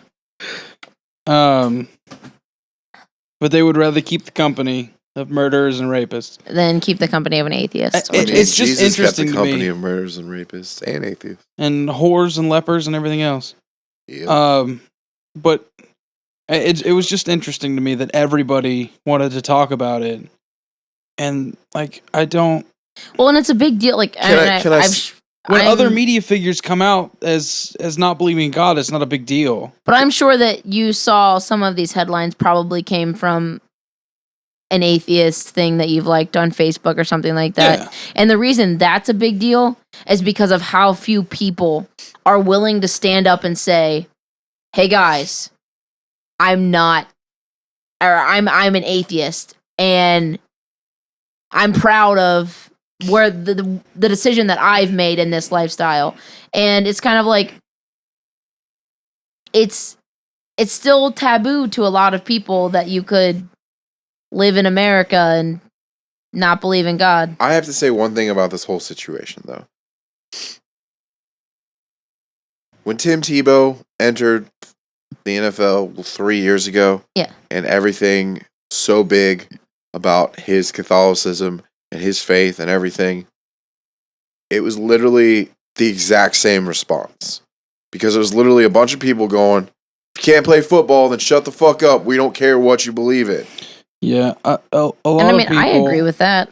I a don't lot of think people it has got any mad bearance. because of his just aggressive displays of his faith on the field. People would get annoyed by it, and I mean, I didn't really give a shit personally. I mean, John Kitna played for the Bengals. He was a quarterback, and he took a $5,000 fine after every game because he didn't want to wear what the league told him he had to wear, and he wanted to wear his Jesus Christ cross hat to the press conference. I mean, I think that that's here in Cincinnati, where Tebow was in New York. Yeah, and the thing was and that like, and you said Arian Foster's in Minnesota, so that's like a B market. I like Tebow several times in a game would stop and pray and stuff. What's interesting is that Troy Polamalu does it. He just does it on the sideline. I mean, 9 out of 10 players that reach the end zone in football are going to look up to the sky and go like this. Right, and Snoop Dogg, when he won that Grammy, did the same thing. Yeah, but Tebow made a big fucking deal about it, and that's why people got mad at him, because they were like, "Dude, we get it, leave it alone." And it wasn't any of their fucking business. But I mean, I think it's less about him being religious and more about him interfering with the game. To be completely honest, I mean, it didn't interfere with the game. Troy Polamalu, like you said, he does it off to the sideline. Most people do it when they get a touchdown, but there are pictures of him just like they and press was making it became a meme. Yeah, press okay, was but at making the it same worse. time, I mean, like, what if next draft a Muslim joins and hey, you got to pray at fucking 6:00 and that's mid game and he has to That's go probably off why most of them don't play football because most of them don't play football because it's technically against Muslim faith to play a sport with a pig skin. Well, there you go. That is funny, yeah. Then even though it's technically not pig anymore, I don't think. There's your answer. It still has pig parts. Okay. But yeah, apparently Troy Polamalu walks up and down the sidelines praying out loud and whatever. And nobody has a problem. I pray out loud when the Bengals suck. I mean, and that's the thing. That's the thing about freedom of religion. Is it also it's freedom of religion to pray on the sideline, pray wherever you want, pray in public, do whatever, by all means, do what the fuck you want. But it also is freedom to not have a religion. And no, you got to believe in something.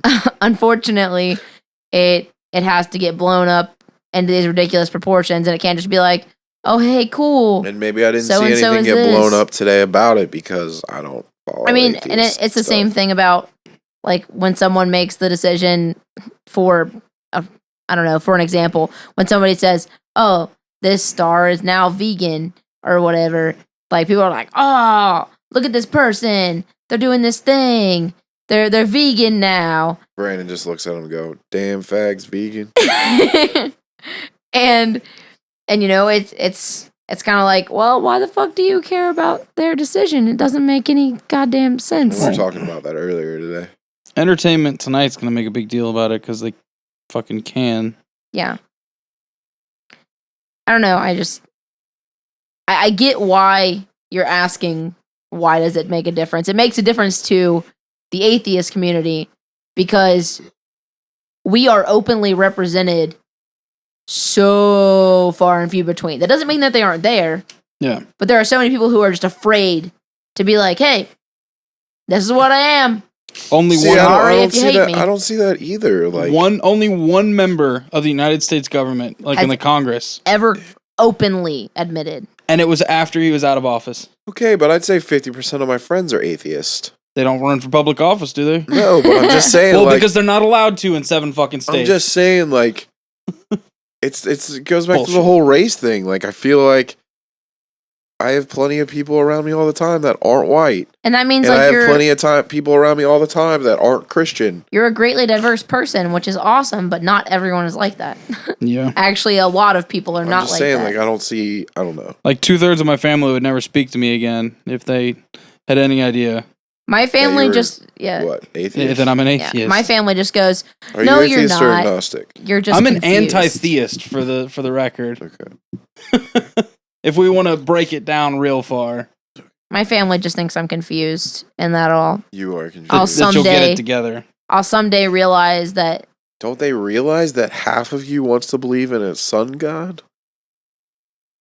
God Go damn out it, What and was do that? a rain dance? What was that Carlin bit? What was that Carlin bit about praying, worshiping the sun?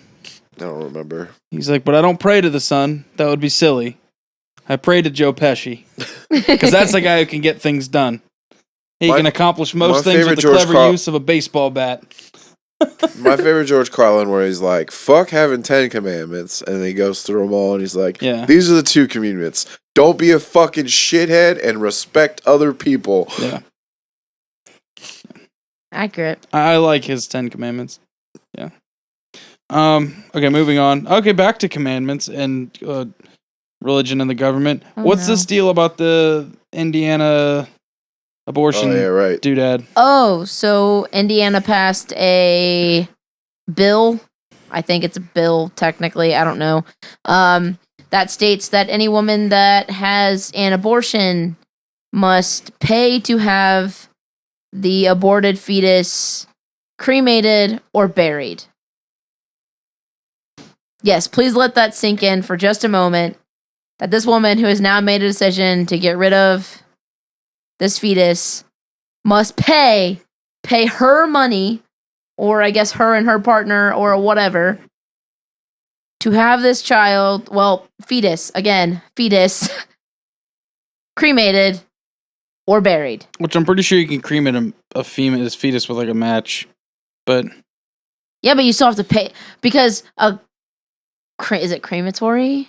crematorium, yeah. But is the service is it crematory service? Is it Cremation? cremation service? I Yeah. don't know. Whatever.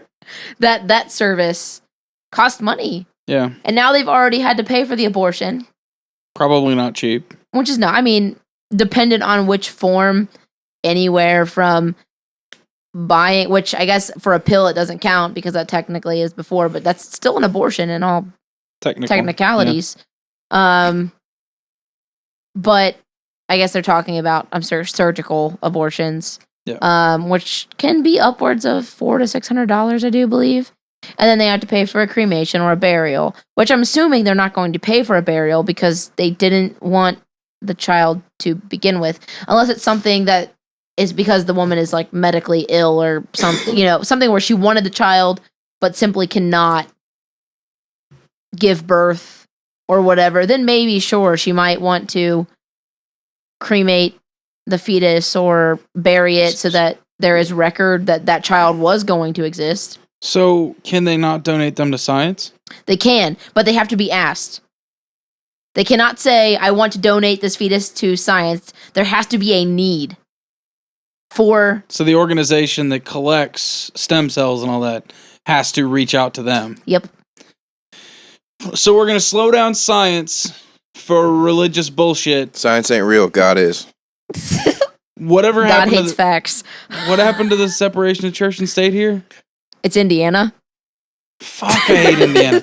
Indiana, by the way, is the state where if you've never driven from Ohio to Indiana via, what is that, 74, you reach a sign that says, abortion stops a beating heart.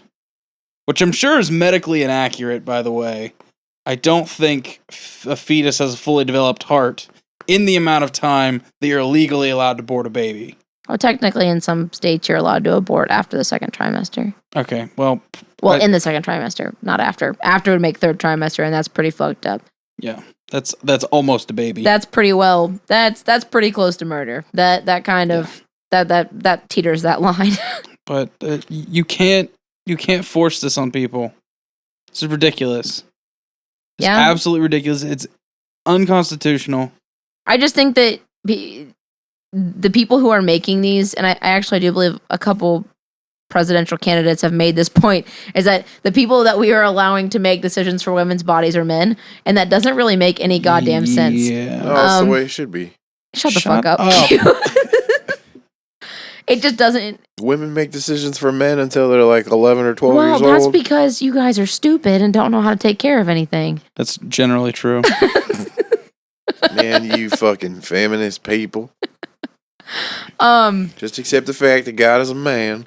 But no man will ever know. I mean, I guess they might know the effects of, because maybe they want to keep the child and this woman's going to have an abortion, and that might kind of fuck with his psyche or whatever. But at the same time, they're never going to know. Like, there's a, because I've been reading, obviously, because I've never had an abortion, about how women feel afterwards, in cases that, like PTSD.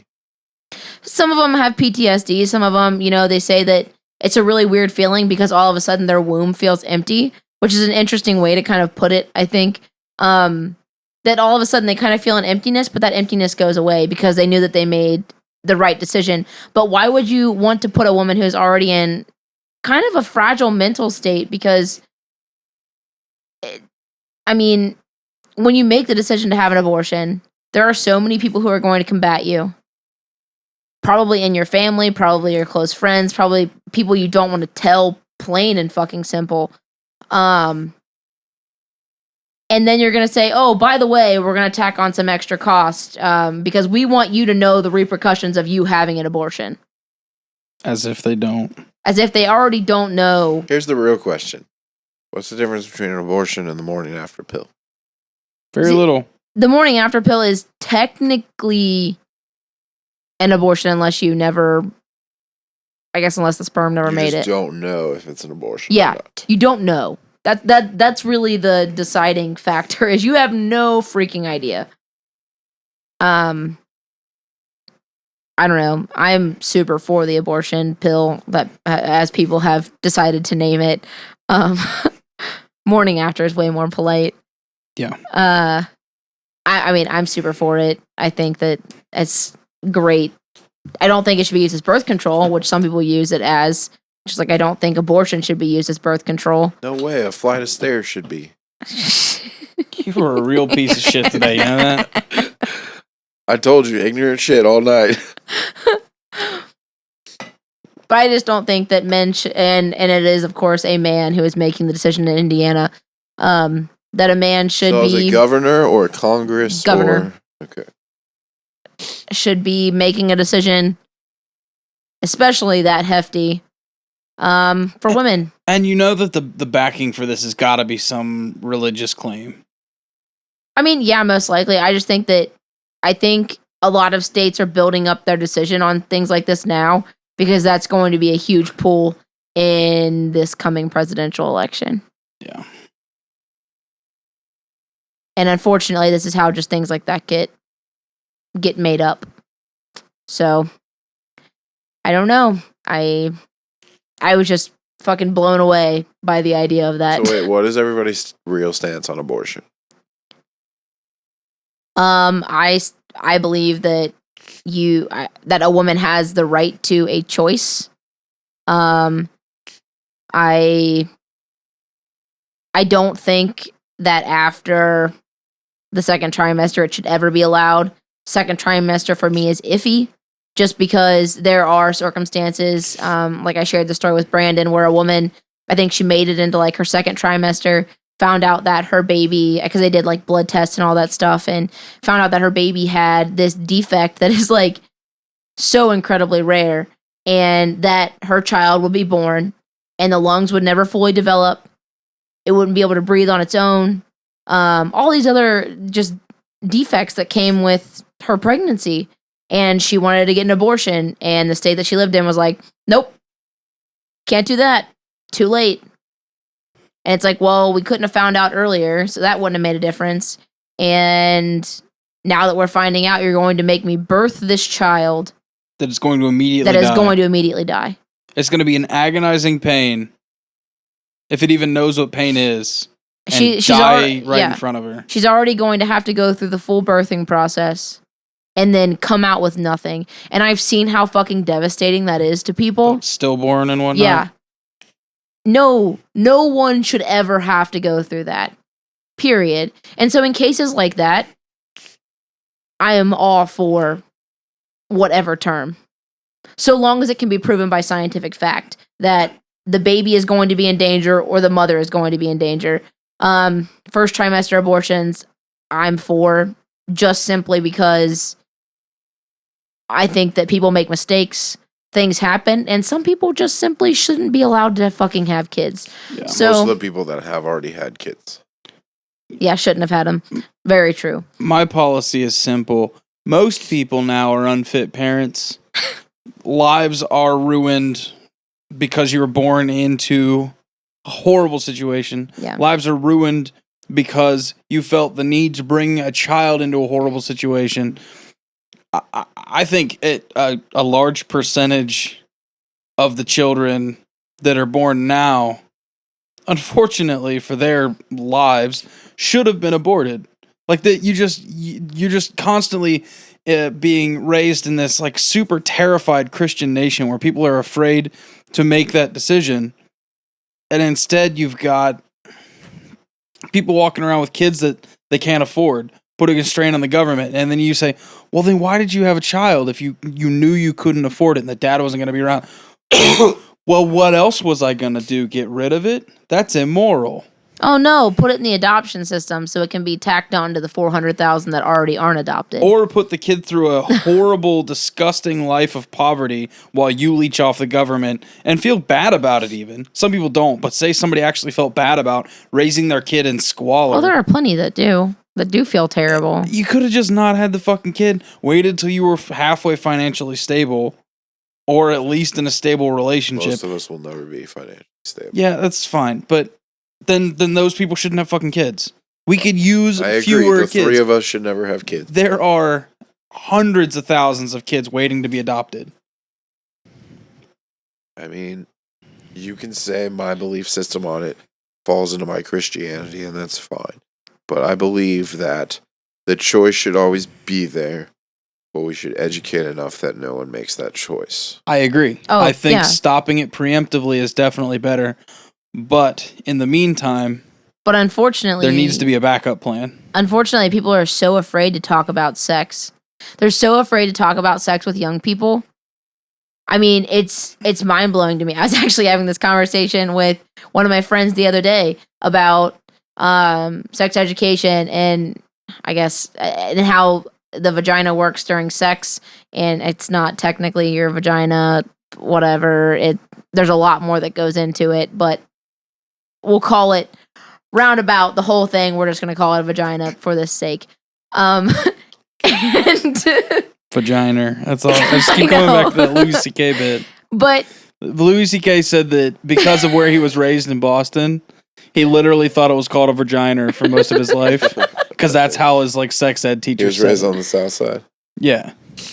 But you know, a lot of people don't even know how our bodies work during sex, and they've been having sex for years. So many years. So Wait, people or the people you're talking about? people that I'm talking about, people I know though, The species I mean- of Obviously, people. the species has. they know how it works. They know that the penis goes in the vagina. If we're talking about hetero sex, but Sometimes. sometimes that's true. But in order to have a child, anyway, the penis goes in the vagina, and that's just how it works. And they're like, oh, well, that's all I need to know. Yeah. And they're like, oh, birth control works. Let's not ever use condoms. And this works. Let's not ever do this. There was an article floating around not too long ago. Of course, before you take sex ed, your parents have to sign off on it and give consent. Because that's a thing. Parents are allowed to deny their children that education, but fine. They can state their fucking religious beliefs or whatever. They're raising idiots, but that's fine. This woman, this parent, mother, politely asked when she signed the consent form if she could sit in and see exactly what was being taught. And I guess the school had something in their charter, which I think fucking all schools should have this in their charter, that says that the parents are allowed to, like, view the education process at their will. Obviously not, like, every day or something. But in cases like this, and this woman, this kid's mother, live tweeted the sexual education class. And the stuff that she said they were saying was archaic. It was fucking incorrect. Like, 5 seconds on Google will prove it's incorrect. It was judgmental. It was biased. It was just horrible. The things that they were teaching children. And they wonder why there's a problem. Well, have I ever told you the way my mom had the sex talk with me? Shit, I never got a sex talk. I got a sex talk. My mom said they taught us about it in the shouldn't have 6th sex grade. till you're married, and if you ever get a blowjob, that's how you get AIDS. And that's sex and talk. that's why I've had my blood tested every 6 months since I got my first blowjob when I was 12. My sex talk was, Makailah, are you a lesbian? Me answering. Did you say yes? Me answering back, no, Mom, I'm not a lesbian. All right, remember that if you're ever gay, that I'll bury you in the backyard. Haha. And then walked away. And then I turned 19 and I come home from a terrible incident in North Carolina. Makailah, are you having sex? Currently, no, Mother, I'm not having sex. Have you had sex? Yes. One time I had sex. Okay. Did you use protection? Yes, Mom, I use protection. Do I need to get you the pill? No, I'm 19 years old. It's a little late to be having this conversation with me. But my first sex ed conversation with my mother was asking if I was a lesbian. So What's the closest thing to a sex conversation for you, B? Don't be a faggot. Yeah. Really? Really? I'm gonna cue here. Realistically speaking, I want to say that my first interaction with my father regarding sex and sexuality was, you'd better not be a goddamn faggot, or I'll kill you. How old were you? I don't know, 15, 16. Something like that. It was this hilarious paradox where he wouldn't drive me to places to go hang out with girls, and they weren't allowed at the house, but he told me that if I ever ended up gay, he'd kill me. So he was actively making sure I never, ever, ever got to interact with females while demanding that I be interested in them. I'm the youngest. Oh, okay. I'm the youngest of 4. Did any of your older siblings have kids at a young age? I wouldn't say super young. I mean, my brother Michael, I want to say he was probably 19 or 20, something like that. So I guess kind of young in that case. Yeah, but still not like underage. Yeah. Yeah, no. Meanwhile, my sister was banging the kid across the street and was not discreet about it. When she was how old? Probably 16, 17. And, you know, I'm being told that I'd better not be gay. And then we'd be driving somewhere, he and I in the car, and he'd point to some parking lot and be like, I got a Hummer in that parking lot when I was 20. We're like, cool. Are we supposed to be buddies? Are we supposed to high five about the fucking blowy you got 30 years ago? I don't give a shit. I used to fuck girls in the woods back there. Cool. Awesome.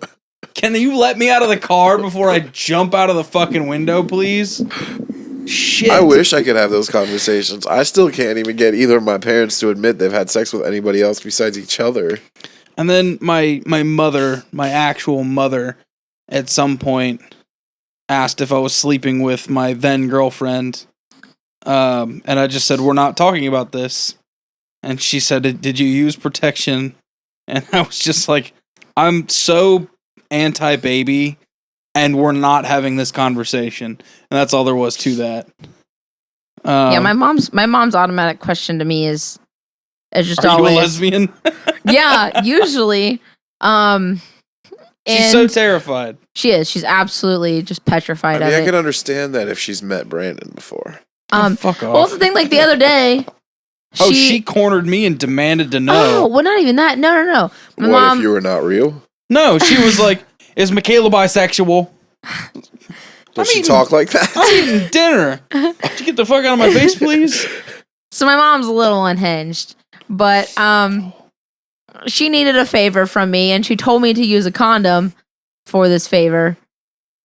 Don't just. Did you have to feel the inside of your mom? No, ew, fuck no, that's so gross. Oh, I'm gonna throw up. What in the fuck is wrong with you? That's No. what it sounded like. Anyway, she asked me if I could, it doesn't matter, use a condom. Then she goes, you probably don't have any of those. And I was like, Mom, Whole box. Brandon and I only have sex with condoms. She's like, it's been 4 years. I was like, I'm aware. It has been. I can but Considering I'm fertile enough to birth an army, and your issues with ovarian cysts and all that would just like super complicate a pregnancy that neither of us want. this is true. There's a million reasons why.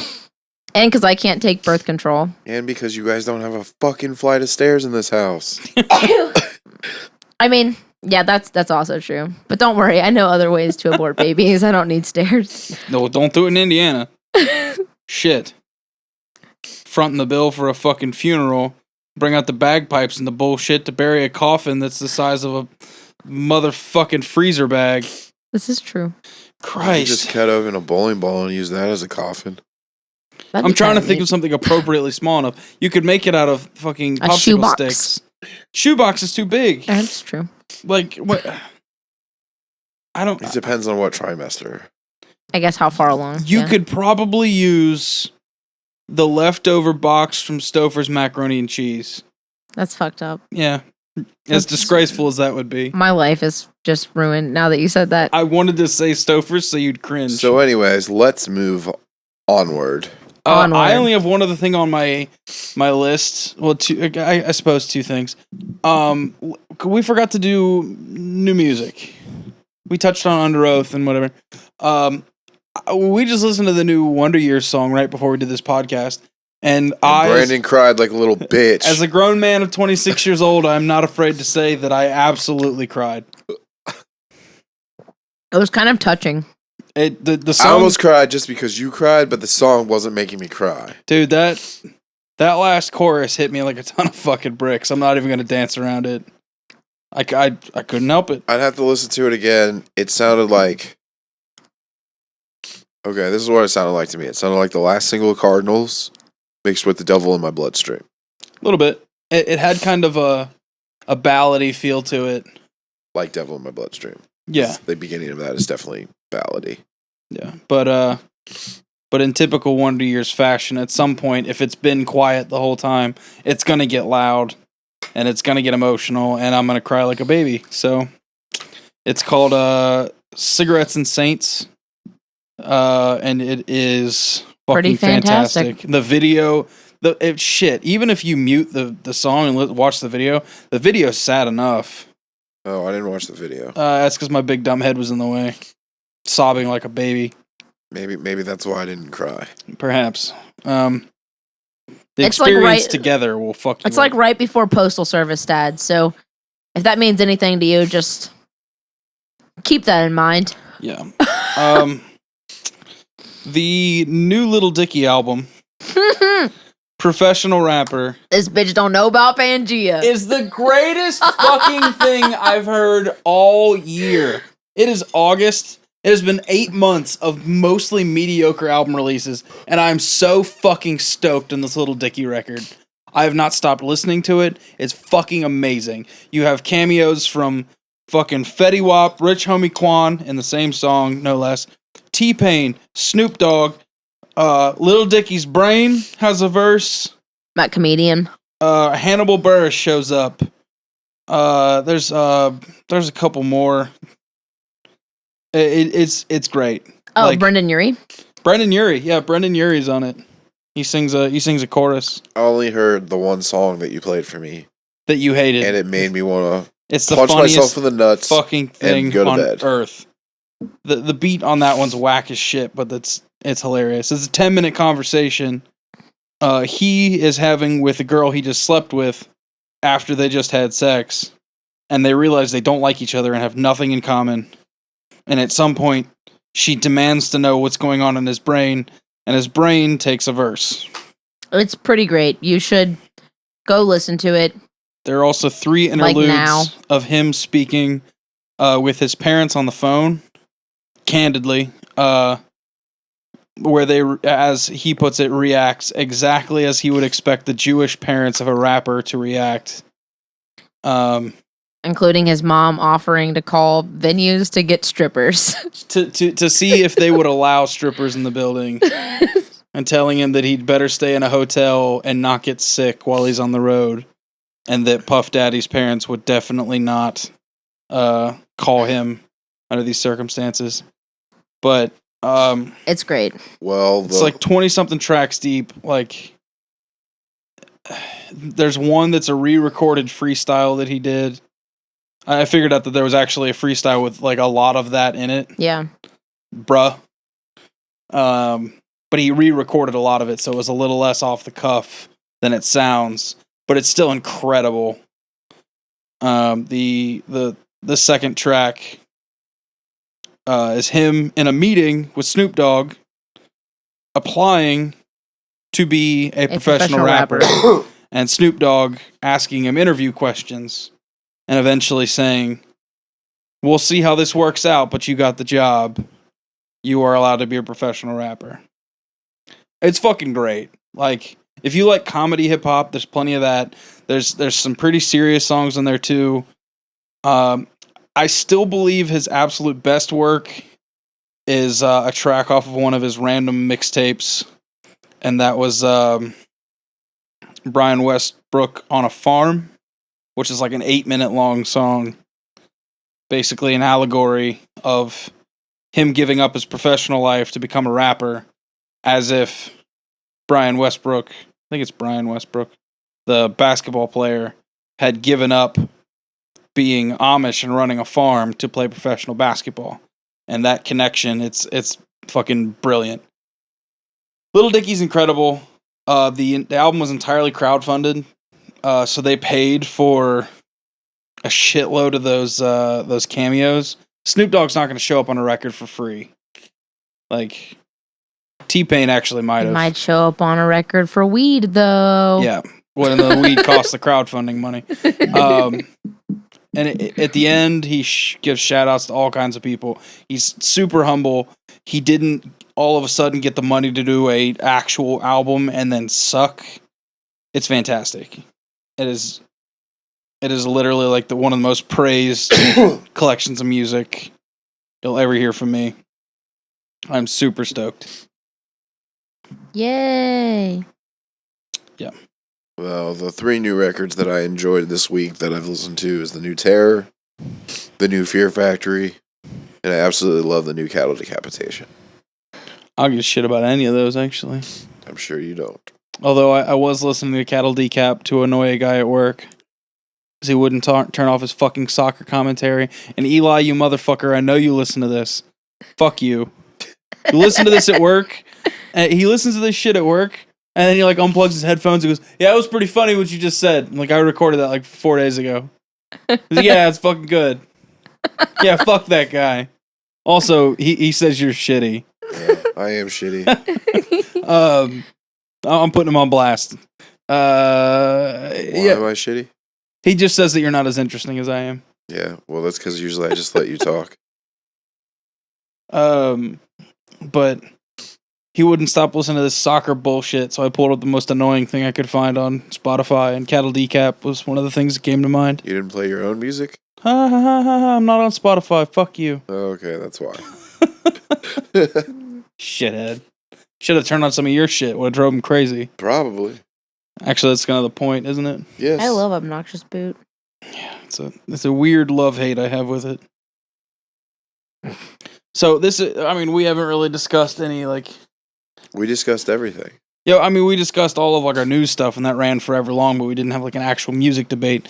So Makailah had brought up a good idea while I was sobbing uncontrollably at the Wonder Years, to be vulnerable and girly and sissy shit, and... Songs that make you cry. We're gonna run down our cry list. I'm not starting. 5 or what? I don't know. All of them. Fuck it. Whatever No way, makes I'm you not cry. doing Okay, all don't of do them. all of your cry It's like lists. 68. Mine's not that long, so I can probably do all mine. I Will Follow You Into the Dark by Death Cab for Cutie. Particular reason, or Uh-uh. it's just sad sounding. It is very sad sounding. I get that. 70 times 7, brand new.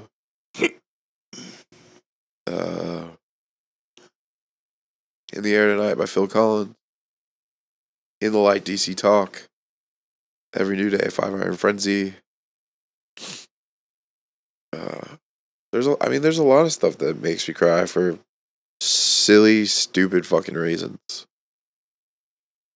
There's a local band from here called Cries of a Quest. The song's not sad at all, but I remember breaking my toe, and it just brings me back to pain every time I hear the song. Honestly, the one song that makes me cry all the time is Mako Eyes by Hail to the King. It's just that moving of a piece of music. It's that moving of a piece of music, but at the same time, like, ever since day one of hearing that song, I've had the music video that I want to shoot for it in my head, and it continuously rolls in my head. Like, whenever it plays, and the music video itself is 10 times sadder. It's pretty dark. You've told me about it. Yeah. And, I don't know. Other than that, I mean, mostly like,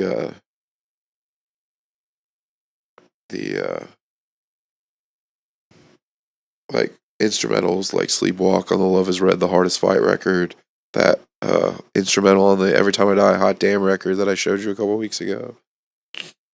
Who We Are by Haste the Day. Fight for My Life by No Bragging Rights, which is really weird because like it's not a chill song, but like just lyrically it's, and actually fucking the newest single by No Bragging Rights, outdated. Just the way Mike sings. Actually, I want to talk about a jokingly geek out moment that's kind of like goes with this. So, No Bragging Rights, the single off their last record, Outdated. It's a song about depression, and the first lyrics in it is, "Depression is a sickness, not a weakness," and that alone just hits me hard to the point like it doesn't make me cry, but like it literally like, you know, I get shivered down my back and like that kind of thing. So, if anybody knows me, I really don't get geeked out at all about like meeting bands that I enjoy. It's just, you know, like I grew up in hardcore. Like it's just, hey, nice to meet you, or maybe we'll hang out, or maybe something will happen. No Bragging Rights. I actually met those guys before I started liking them. So me and Mike have been friends now for like 3 years. And I posted those lyrics because they're Mike's, and I tagged him in it. And the coolest thing ever is his mom fucking liked it. That's fun. And like, Mike and me are friends, so like I don't, like, it's nothing big like that, but like I'm kind of geeking out that like his mom liked it. But those would be mine. Yeah, I don't think Stay With Me by Finch too. 70 times 7, I think it's 70 times 7. or is it the No Seatbelt song? It probably the No Seatbelt song because I always get them mixed up. Yeah, It's the one where I've seen more spine and That's Jellyfish. 70 times 7. Okay, that's what I thought. No Seatbelt song is a really sad one right before it. No, it's definitely the 70 times 7 then. Because that part in the middle, it's just like, I don't know. Especially if you see it live, it's just like Jesse like cries that part out on. Well, that's all Jesse stage. does anymore is cry. Well, yeah, because Daisy sucks. And there's certainly songs that kind of bum me out if I'm in the wrong mood. I mean, I'll start with the bum out list. Most of Deja Entendu, really. Well, in the wrong mood, it'll make me pretty sad. I agree, but in the right mood, it also makes you pretty happy. Yeah, because it's still really really good music.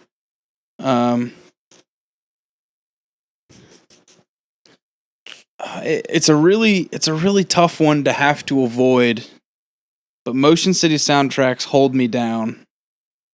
I don't know that song. It is the last song on Commit This to Memory, and the between the actual sound of it and the lyrics, it is just so incredibly sad. Which also- record is it on? Commit This to Memory, Okay, the second one. I'll check it out. Also, on the next Motion City soundtrack record, The Conversation is probably even sadder, actually. I have to dodge both of those songs. I can't remember what song it is, but I just thought of probably my last one. It's one of the tracks from the first Matchbook Romance record.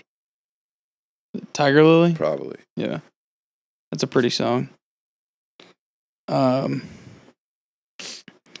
Really, really obscure one. The Abandoned Pools Start Over. That one. I've heard of that band. I've never. That's heard just them. so fucking sad. When I first heard it in an episode of Clone High, the finale of Clone High, I was like, oh, what a good way to end this on that sappy song. And then I listened to the whole song, and I was just like, this is gonna kill me if I keep listening to this.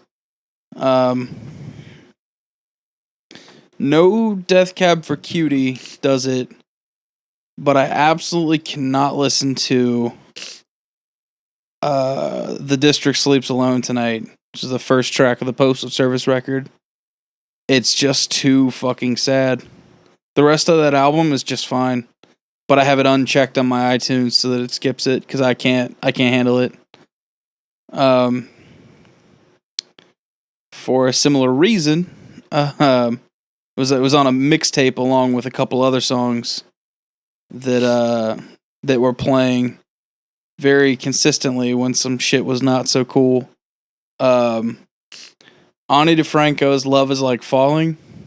I don't listen to Ani DeFranco. I really don't give a shit about Ani DeFranco, but that song will put me in the fuckiest of moods. Similarly, for the same reason, The Freshman. I love that song. Cannot listen to it. Well, since you went cheesy with that, I was going to try to keep this one a secret, but there's a song off the first Good Charlotte record that totally makes me cry. The first, or The Young and the Hopeless? Self-titled. No. Yeah, I've never even heard that album all the way through. There's and it's honestly just for the time. It was like the girl I was dating at the time. Like it was the song, and like it's not even this version that's on that record. It was like a B-side where it's like acoustic, and you would hate it. It sounds like it was recorded underneath the garage, not even in the garage. But it's just so sad. Yeah. The Freshman, it comes up on occasion. Like that'll get played on the radio. Yeah. And I have to just frantically They change ever the have channel. another single besides that song? I don't think so. Not an important one anyway. But I had to threaten a guy's life one time at work because he wouldn't turn it off. I feel like there's a couple more. I mean, Goo Goo Dolls' Iris doesn't make me cry, except for when I think about it, because there's that line in that song where it's like, I bleed just to know I'm alive, or you bleed just to know you're alive. And my mom, when I was going through like depression when I was like 14 and 15, that was when that song was big. And my mom came to me one day and she's like, I can't even listen to this because all I can think about is you cutting yourself because blah blah blah blah. dark. Blah. So it's like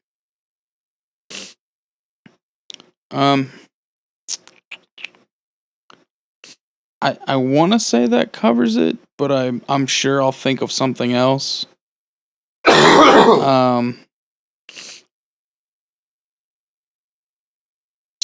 Dismantling Summer by the Wonder Years is definitely on one of my bum out lists. which record is that on? That's on The Greatest Generation.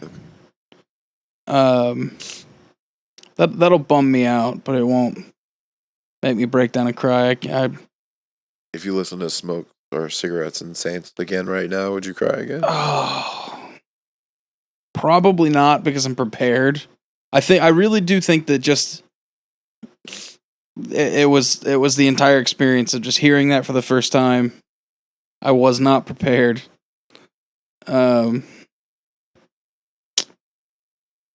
Yeah, but I don't think it'll bother me ever again. Okay. At least I hope not. It's a really good song, and I want to listen to it a bunch. I can't just be breaking down and crying and shit every time I try to listen to that song. Do you have your list, Makailah? Yeah. I think I'm gonna say I'm done for now, and then think of something else Okay. in a minute. I'll start with the kind of strangest one that doesn't really make sense to trigger something sad, but True Colors by Phil Collins. Knew that was coming. Someone I was very close to. It's one of their favorite songs. They'd sing it all the freaking time. And one of the lines in it, the reason that they sang it to me constantly was, "You with the sad eyes, don't be discouraged. It'll be okay. Like, so long as you have courage," or something like that. And it's just like, it's just this constant reminder that that person's no longer in my life. And also that, I don't know, it just hits me right in the feels, like, super hard.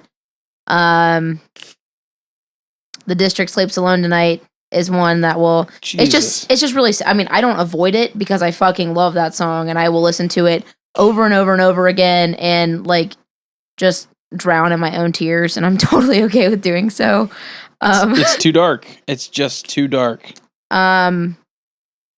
The next one is actually because of my friend Roz. The Drugs Don't Work by The Verve. And it is... I didn't know they had another song besides Bittersweet Symphony. Listen to it. It'll break your fucking heart. It is so goddamn sad. And probably Sober by Tool. It's a weird one. It just... strange. Huh? It is a dark ass song, but I think it's... I'm trying to think of the line. It's like, I'm a restless liar. I'm a restless liar. I'm just an imbecile. I thought of I will only complicate you. Yeah, like, that whole thing. That bridge right there. Trust in me and fall as well. And it's just like, Yeah. ugh. And just like, I can't. It's like, it's just this weird plea for, like, mercy, and I don't know, and a lot of it has to do with Maynard Keenan at that point, like, his voice, like, you can just hear it, and that's something that he's fantastic about anyway, but, like, just specifically right there, just, I don't know, it's fucking overwhelming. I really don't have any, like, it's not tied to anything, it's just... It's not one that'll hit me, but in a similar fashion, Sinead O'Connor's "Nothing Compares to You." It's one of those things where the performance, it wasn't a performance. It was like they just had to get that off their chest, and it just came through exactly right. Yeah. The cover of Mad World at the end of Donnie Darko. That's a good one. Oh man, that's some dark And shit. there's right like there. 50 different covers of that song, and that's the only one that will make me cry. Yeah, that's a... But That's a bum out song. I was not a cry remembering song. something that used to make me cry, and it's for like the stupidest reason. But whenever I used to have the flu when I was a kid, like I would just listen to "Hide and Seek" by Drop Shadow and Blink-182 Adam's song on repeat. And it's because like those two songs together is just how I felt when I was Fluish, and I would just like cry my eyes out because I felt so horrid. Another weird one that makes me cry is Somewhere Over the Rainbow. I will. Which version? Most versions. I was gonna say that one version on at the end of 51st Dates kind of makes me cry. That's the Hawaiian. Yeah, that's one, like and it's slowed down and it has a fucking ukulele, so you're like, oh, this should be happy. Who does that? Because I thought it was Jason Mraz. No, it's So, I think his name's mostly Hawaiian. yeah, it's something I don't know. But it's not on that soundtrack. But like the original one, Judy Garland. not okay. So the one after Judy Garland, Okay. whoever recorded it outside of the Wizard of Oz, I did it for a dance recital, and one of the girls that I danced with had leukemia, and that was the last song that she ever danced to, and it was just like every time I hear it, I'm just like, fuck this song, man. Like, it's so goddamn depressing. So yeah, that pretty much sums mine up too. I'm sure that I could think of more if I like really tried, Yeah, but I think that kind of sums up my songs. Unlike Brandon, I won't refuse to listen to it. Oh, I avoid songs that I like because I got no time for crying. What is music without emotion, Brandon? I have to say that there are definitely parts of Coheed and Cambria's Afterman Dissension. Is that the one that Dark Side of Me is on? Yeah, and I the first time that, and of course Q's gonna roll his eyes, he's not gonna give a shit. The first time that All Mother, when he says, so wait, you wish to re-enter the spiritual afterlife realm that almost killed you, in hopes that you'll be able to find the spirit of your wife. Is this love? To beg for her forgiveness, to spend eternity with her in the afterlife. And she says, I'm a computer. I'm not programmed to understand. Is this love? And he, under his breath, just murmurs yes. Like, I got chills fucking thinking about it. Like, I had like a single tear, and I had to like push that fucker back in because that hits fucking hard. I think that whole album hits pretty hard in general. I think there are probably quite a few Coheed songs that have brought me close.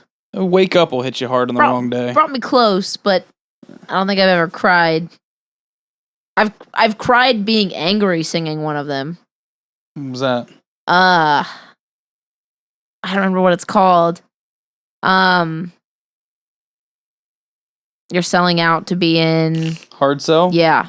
My song? I've cried angry to that. Oh, Hush IL. That's a good one. Oh, Jesus Christ. It won't bring me to tears, but oh, on the wrong day it will. It's happened to me before. the eyes get heavy in like a single tear. That song, especially if you just happen to be reading the lyrics at the same time, dude, fuck that. That's too dark. It's not even fair. I think also White Blank Page. Mumford. On the Wrong Day. So that one doesn't get to me like that because it's my favorite Mumford song, but it's definitely it's dark. one of my favorite Mumford songs ever, and it just same thing with I don't even like Kenny Chesney that much, but one of the only songs of his that I actually listen to, Who You'd Be Today. First off, think about the fucking title. That's depressing in and of itself. Yeah. But that song will fucking destroy me. Same with Remember When. I don't remember who that's by though. Alan Jackson. Alan Jackson, I think. Yeah, I think so. That song's depressing as fuck. Yeah. We talked about this the other day. Remember When and this song about the dance. The Dance. Yeah. Yeah. That's a deep one. pretty rough. Not even gonna lie.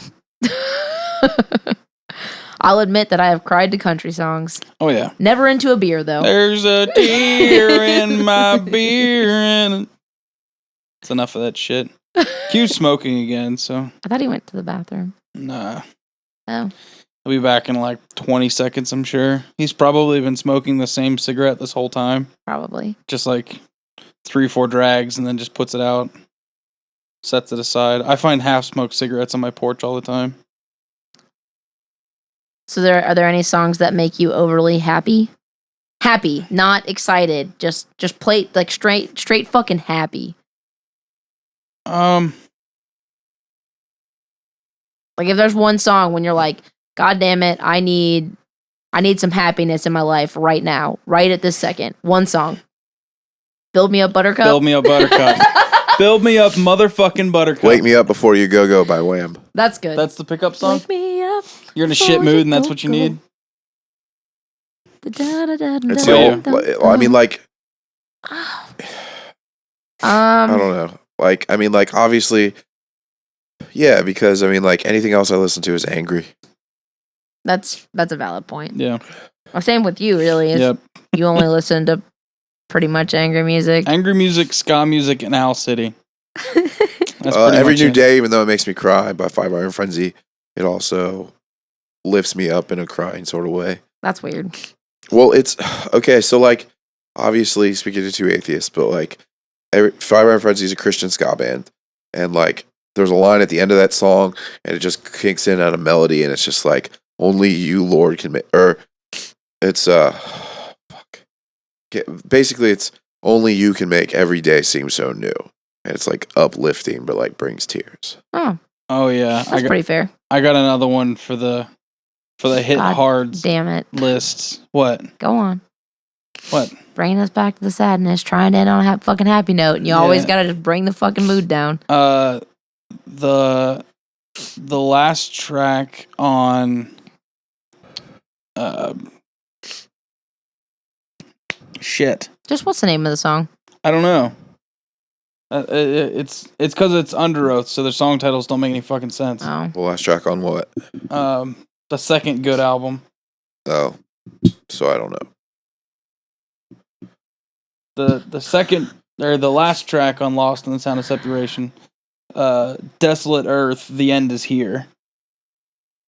There's a lot of God in that song. Clearly, I'm not religious, but it's mostly instrumental. It's really spacey, arrhythmic sort of stuff, and the vocal comes in. It's just this desperate yell. Something about, they said there was nothing left down here, but I found this and that. I can't really remember what he says, but he says, I found hope, I found God, something else. And it's the tone of his voice is just You actually heart-wrenching. made me think of one because of that. Neon Cathedral by Macklemore. Yep. Hearing that shit on the wrong fucking day. Which Macklemore song is that? Is that the one where? He's talking about. It's not a single. No, yeah, it's Oh. not a single. What's the single where he's talking about? Where the video's the gay marriage? Oh, that's Same Love. Same Love. No, Neon Cathedral is him talking about trading in his art for addiction, trading in his love for God for addiction, because the bar is open later. The bar opens earlier. He can always get liquor. He can't always find God. He can't always go to a church, but he can always go to a bar. Like, it's all these weird kind of comparisons, and though I'm not religious, I still just like that. I've grown up around addicts, and it just hits so fucking close to home. You know what makes me really sad? Close to home. Yeah. But Burn. my happy song is probably "Shake Your Groove Thing" by Casey and the Sunshine Band. My happy song is "I'm Your Boogeyman" by Casey and the Sunshine Band. I'm just gonna go ahead and say that one of the songs that makes me happiest on the earth is got to be Karate High School's "Zombies Everywhere." Zombies everywhere, zombies everywhere. The breakdown literally goes chunk chunk brains, chunk chunk brains. That is such a good fucking song. Oh my god, it's mixed so shitty, and it's such a fun song. If there's a song that will make you laugh and have a good time, Especially if you saw them Definitely. live on the tour where they premiered that song, yeah. and in between the chunks and the breakdown, he'd pick up his guitar, And it said, and written on like the back of his guitar, it just said brains. So it'd go dun dun brains, dun dun brains, dun dun dun dun dun dun dun dun. I don't know why, but you talking about that makes me think lyrically Keys Be Nights actually makes me sad. Like the whole album? No, like the song. Oh. There's one or two Streetlight songs that'll hit you just right. Yeah. But anyways. Let's end on happy songs and let's go to bed. Okay. It's like 2:45. Yeah, and I gotta open in the morning. This Yep. went way too long. But yeah, so that wraps up this really hodgepodge episode that is episode 8. And Episode 8. yeah, idiot. Why do we always end on you saying something stupid? Because, according to Eli, I bring nothing to this podcast. Putting you on blast again. What kind of name is Eli anyways? Can't your parents give you a better God-given name? That's not actually his even first name. Oh, what is his first name? Daniel, but Oh, that's even a worse fucking God-given name. all your names suck. God doesn't like you, Daniel Elijah. He's gonna be super pissed. Fuck you, Eli. Anyway, yeah, angry old dudes and Makailah Yeah, Makayla's young signing and not a dude. off. Bye. Bye-bye. Bye. Just wake me up before you go. Jesus Christ. Dun, dun, dun, dun, dun, dun, dun.